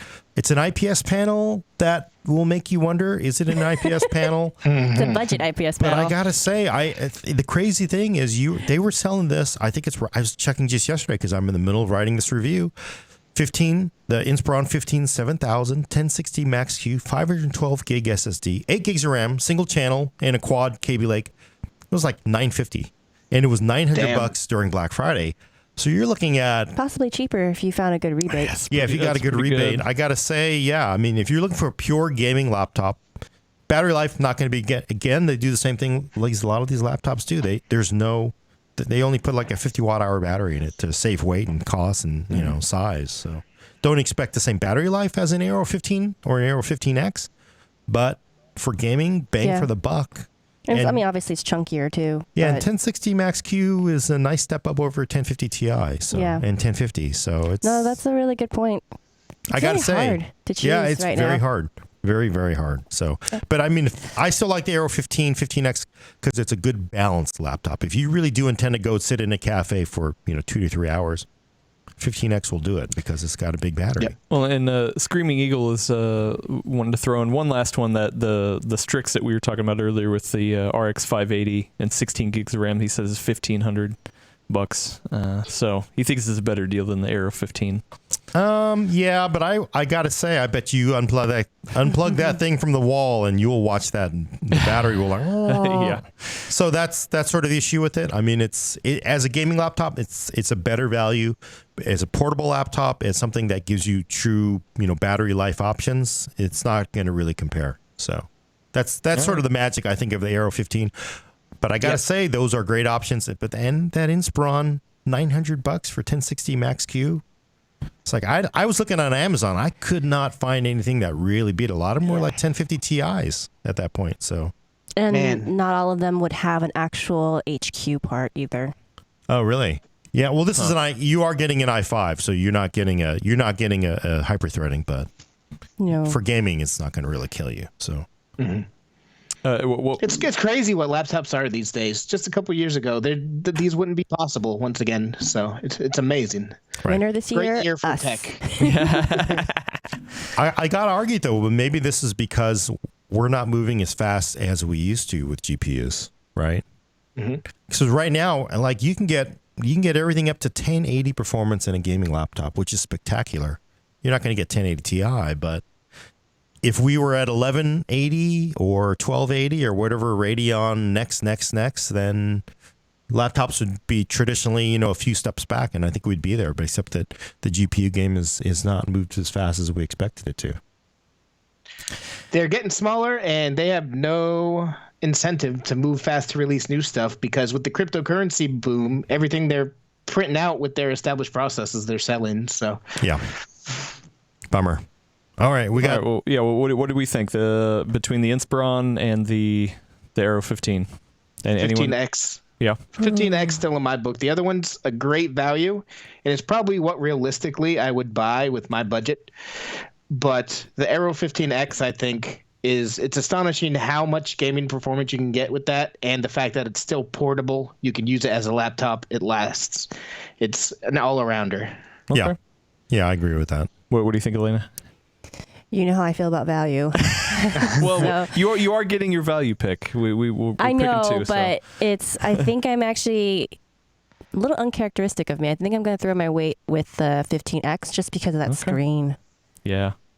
On that Inspiron, yeah. Yeah. It's a weak point on the Inspiron, but for that much money, a lot of people wouldn't care. Okay. So what's the model number on that? Gigabyte Aero AERO 15X. 15X, and what's the one that you're throwing in? It's the Acer Aspire 15E and then a string of numbers that I'm not going to bother to memorize. E15, right? Yeah, E15. Yeah. You can just say it's the Core i3 model. All right. Well, I mean, barely have any room on this. All right, here we go. We're going to throw up the handy dandy. What? Where was the Star Wars? I know, I'm mixing it up, So yeah, for laptop, we went with two. We went with a gaming option, and we went with a great all-arounder. Whoops, did that again. Aero 15 Gigabyte Aero 15X for a gaming laptop, and the Acer Aspire E15 long string attacks Core i3 is the best all arounder. You know, if you want something cheap, those Super cheap. I assume those things hold up well under abuse. I mean, it's going to last as well as you expect out of a Core i3 system that's doing just basic work. Yeah. Cool. It's amazing to think you can get a full Windows laptop for $300. Yeah, That's seriously, not like Atom-based. like a retail Not license Atom-based. itself would take 120 of that. So that is, truly a good Awesome. deal. All right. Well, we got two last ones. All right, and home these stretch. These aren't Oh, hardware. stretch. These are actually We're going to get ideas. yelled at pretty soon. I feel have we- yell coming. Too late. Have we ever? It's the hardware of the year episode. No yelling. No, no All worries. right, all right. So yeah, we're going to cover the best innovation of 2017. This is kind of like a catch-all of, I mean, man, we've already covered this in a lot of the categories. So we kind of yeah, have. I'm kind so of it's gonna interested not to be see new. where it goes. But I mean, let's let this kind of spill over into some other tech as well. You know, games, PC gaming, hardware, accessories. Oh, You know, boy. this can be not just a hardware thing, but also software. You know, an ideal marketing push. You know, I don't know. Let's keep it pretty loose. I already picked stuff. Best innovation, Gordon. I'm what do you gonna think's the best innovation? I'm gonna make this my lightning round. The best innovations this year. Number one, which we've just talked about, thin gaming laptops with real performance. Mm-hmm. This year it's been awesome. But I gotta Technically, say, that started last year. Max Q. Max Q. Max Q pushes it farther than it was last year. All right. Well, True. the other one is multi-core CPUs. So that was my runner up. But Screaming Eagle says Infinity Fabric. That's what his vote's for. I was waiting for somebody to reference glue. Yeah. I actually was expecting someone to say that. I'm going to follow up with Gordon. I'm going to say multi-core CPU at affordable prices. That's I mean, it's huge. It's huge. Big deal. That was my gut, but I don't think more cores is really innovative. It's just moving into the value, so I decided to skip that. You heard me, wax poetic about it before. I'm going to go with Max Q technology, making like true gaming power and truly portable laptops. Off the cuff, second pick, because of Adam's rant just now about how it can be anything. I really like StarDoc's Groupie app. I knew you were going to say that too. What? Yes. What's what this? are you talking about? Groupie. It's a new app by StarDoc that lets you group your programs and applications together in Windows into one window, so they're all like browser tabs. So I can set up like a window that has Spotify and Battle.net and Discord, and that'll be a window, and you click between them like browsers. What? And I can't Yeah, find this. it's- How's it spelled? Groupie. Groupie. It's group IE? with a Y at the end. Oh, why? It's currently it's only part of StarDoc's Object Desktop Kit, which is a $30 kit that includes all kinds of wonderful software. StarDoc makes some of the best software that's actually worth paying for in the Windows ecosystem. I just thought they were a game developer. Yeah, they make great games too. They're launching standalone on the 12th, I believe, for $10. Whoa, this looks cool. So, and the funny thing is, like 3 or 4 weeks after they announced that, Microsoft announced that it's also looking to do the same kind of functionality of course. with a feature called Sets, but that won't actually show up until 2018, 2019. I'm already using StarDoc's Groupie, and I love it. Whoa, that is super cool looking. Be careful when you search for Groupie. The laughter is because of Gordon's reaction to Google Don't want this results. to become an HR situation here. Wow. Okay, Gordon, I won't report you. Okay. That's pretty cool. It's I- changed. It's Sorry. changed the way I work. So you're still using it? Yeah, daily. Wait, and it works for any application. It can be a little bit buggy when it's still in beta right now. Yeah. It can be a little bit buggy when you're using a window that has a custom skin. So, like if you're using Battle.net, because it doesn't look like a standard window, it has its own custom skin. Oh, it can yeah. be a little finicky grouping together, but you can get it to work, and it's amazing. I love it. It doesn't So do you have to like tell it to go in? Like if you open a new app, do you have to tell it to go into that group, or do you say, "Hey, you just drag it over and drop it on top of it, and it all automatically just does it. Oh wow. Okay. So last thing though, you just said it was in beta, so it's not really coming out. It's coming out in 5 days. Okay. So it is a 2017 yep, release. 2017. All right. I kind of like that. That's a good. All right, Elena. What do you got? I'm taking a slight offshoot of what other people have said, which was the multi-core CPUs. But I specifically want to call out the laptop multi-core CPUs because I think the fact that they are now putting 4 cores into a 15-watt package really impressive. And I think that's going to be a huge boon for people who are buying laptops in the coming months. Also, really terrible for people who bought laptops earlier this year. But I don't know. It's just like I wouldn't expect to get 4 cores in a form factor like this. And I think that's pretty damn cool. Yeah, I gotta go. That's. And the other thing that's crazy is, people don't realize this, but Coffee Lake desktop, right? You're not getting as much. So 8th gen Kaby Lake refresh on the desktop, you get a quad core chip for the Core i7 and the Core i5. Core i7, you get a quad core with hyperthreading. And then for the Core i5, which traditionally you did not get hyperthreading, or at least on desktop, you now get hyperthreading. Okay, so we're talking clear. So just to be clear for everyone who's listening, we're talking specifically right now about the mobile chips, the Kaby Lake refresh chips.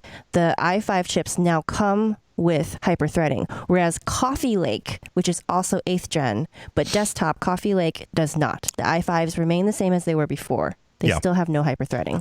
And the other thing that's like a kick right in the face is if you have a Kaby Lake Core i7 7700HQ, you get a quad with hyperthreading. If you have a Core i5 version of that same CPU, no hyperthreading. So like these 8th gen parts are like, whoa, you're getting hyperthreading for free, basically, sort of. Yes. So the Kaby Lake refresh is just following its own path relative to Coffee Lake. Yeah. I can't even keep track of it. I'm just sitting here trying to process. So basically it's all 8th gen, and basically 8th gen mobile has an extra, perk that you don't get with 8th gen desktop. Right. And the thing is, even the Core i5 8th gen parts, you're getting all the multi-threaded goodness. You're giving up some of that turbo speed. And, it's not going to kill you. And you're just getting the value on the 8th gen Core i5 is pretty awesome right now. And so 8th gen is, I got to say, that's a pretty big deal. We have a couple chime-ins on the chat. Ruru2 says, 4K consoles became relevant with the Xbox One X. Okay, no, you're not going to fall for that one. Honestly, I mean, there's a couple random ones here and there, but honestly, I'm seeing some real votes for Infinity Fabric, saying, hey, this is how we got to where we are with multi-core CPUs. Even one person saying it's the innovation of the decade. Wow, that's very strong. Yeah, very strong Infinity stance. Fabric. What do you guys think of that? For best innovation? Yeah. I don't know. I think it would need to be successfully deployed in more products before we can really make a call like that. Because that whole thing with Infinity Fabric is it's going to be used in all of their different products. It's going to be used in GPUs. It's going to be used in all kinds of stuff. I prefer more cores, flat out blank in general, to Infinity Fabric specifically. So you just don't feel like we've seen anything too soon or enough of it to really. It's awfully impressive. Don't get me wrong. Infinity Fabric, that's what makes Threadripper possible, right? So yeah. And they were building a bunch of stuff like the AMD's own, quad core, the APU, their Raven Ridge stuff that's built on Infinity Fabric too. They're basically a bunch of. Very interestingly, I mean, the CPU cores are disconnected from the GPU. And everything's just connected with Infinity Fabric, if I read the charts right. So it is actually awfully impressive technology. So I would expect AMD to use it for a lot of stuff. Intel has EMIB as well, right? So, KB Lake G is basically a quad core connected with a Infinity Fabric like material. So All that glue, The real man. question is, next year, will the chip of the year be the Intel chip with the Radeon part? That's what I want to know. we'll see, right? We'll or see. that could be the innovation of the year. There you go. Well, we got a couple. We got also a couple votes for. Crap! I just lost it. Fidget spinners. I'm just kidding. We could make it that. No, Optane. Optane being. Optane. That was up there with mine, but I think the thin laptops and more cores beat it out. It's Yeah, just been a personally. good year. It's just, it has been a good The year. fact that stuff. we even have all these different options to talk about means it's been just a really good year. Everyone's a winner this year. Seriously. We Well, haven't even mentioned power play in this discussion yet. Oh, yeah. Oh. I'm still bitter about that. No. All right, if we had to pick one thing, Infinity Fabric, thin laptops, multi-core, Optane, what else? Power play. Fidget spinners, power play. Pick, everybody. Rapid. I don't think that more cores counts because it's not really an innovation. If y'all want to go with that, I'm fine with it. But I would say Max Q. I mean, he has a point. If this is the best innovation of the year, more cores isn't an innovation. It's just It's been around. Yeah. If it was But best in trend, a laptop? if it was best trend, I But would In a say laptop, yeah, I feel like that's arguable. true. We've been chugging along with dual core laptop chips forever. Yeah. Yeah. It's Well- super thin. What if? I mean, but the super thin thing is more the Max Q, right? So really, we're arguing super thin is because of both. I don't know, because No, I mean, I think they're No? different. Oh, okay. because super thin is also getting a quad core into a laptop this thin. I mean, that's crazy if you think about it. So Oh, I see what you mean. Oh, Maybe So thin, okay. powerful laptops. Yeah, thin, powerful laptops, I could get behind. yeah, because then that. it's kind of all encompassing of both. This is the problem with That's best not really innovation, though. That's like a trend. Yeah. Like, I feel like the chat's a little bit right in saying that you need to identify specific technology, right? Which is why they're naming the Infinity Fabric. Well, and Greenbits is thrown in AMD Adrenaline. I don't know what that is. Does anyone know? That's like a software refresh, though, right? Yeah, they just put a teaser trailer out for it or something. And Leslie's thrown in HBM2. I would say that would be cool if you could actually get products with that this year. Even though I did try to get Vega 56 picked as best GPU, but wait, just trolling. Leslie's just trolling us. I think actually. I think that's the trend backwards here. over.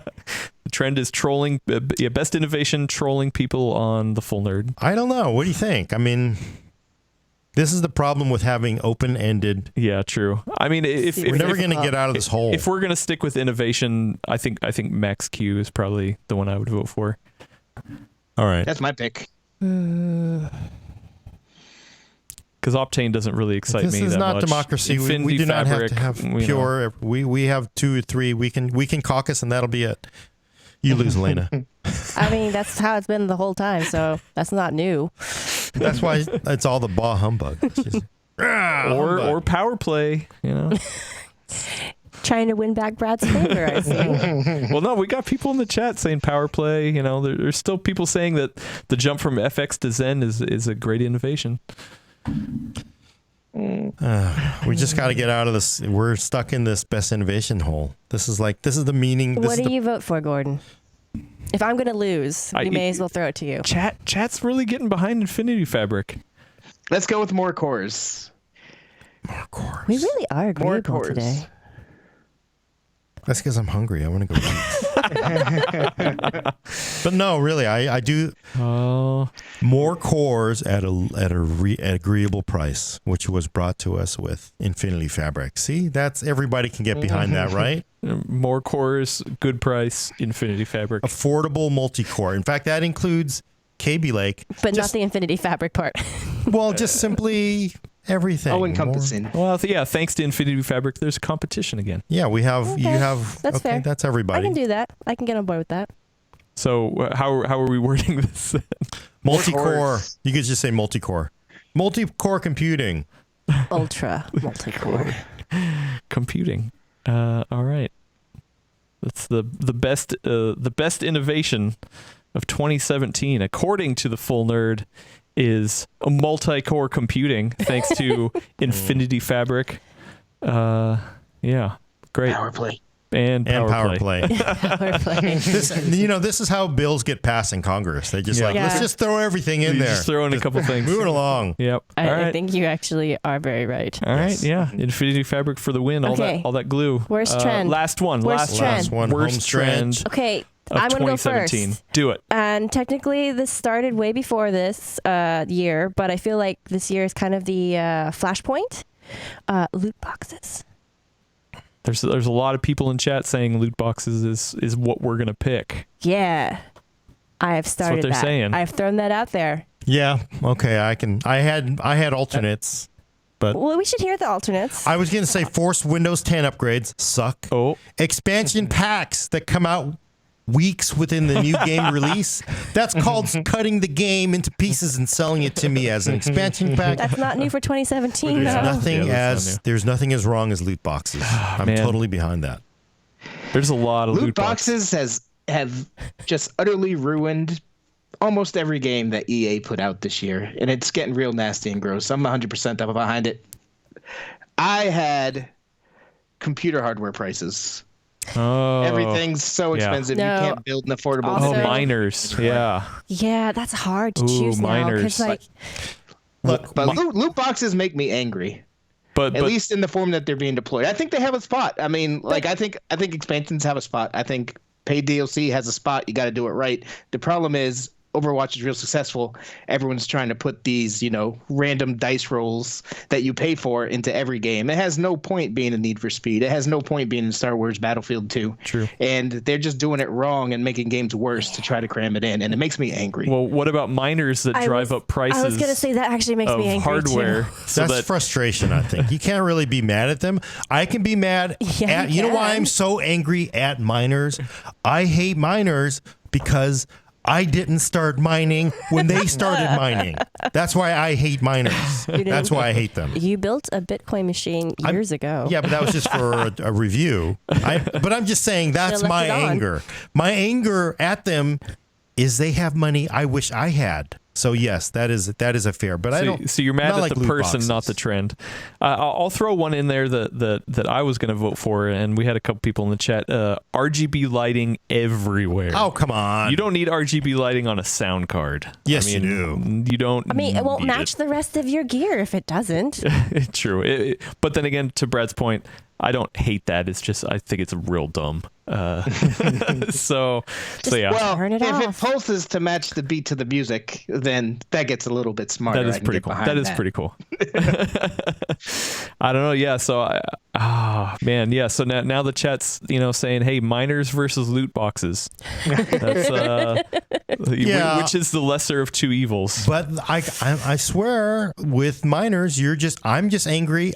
I don't have their money. I mean, I should have started mining when they did. So that's certainly. Oh, it's really hard to choose because I don't know if it's necessarily that I hate the fact that they're making money. I'm not. On principle, I think it's just really, unfair is not the right word, but it's a little unfair for people who want to get into PC gaming, who want to build a good budget rig. They can't. They can't afford cards that they should be able to in that price range. And I think it's a little messed up. Yeah. I said prices in particular because I think it is messed up, and I'm really disappointed in the prices. I never get mad at miners themselves because they're just people buying hardware and putting it to use just like anybody else. I'm disappointed that the industry hasn't been able to keep up with it and make these cards available for everybody because gamers still need the cards too. Yeah. But loot boxes really piss me off. Yeah. Jinxie says X299 is the worst.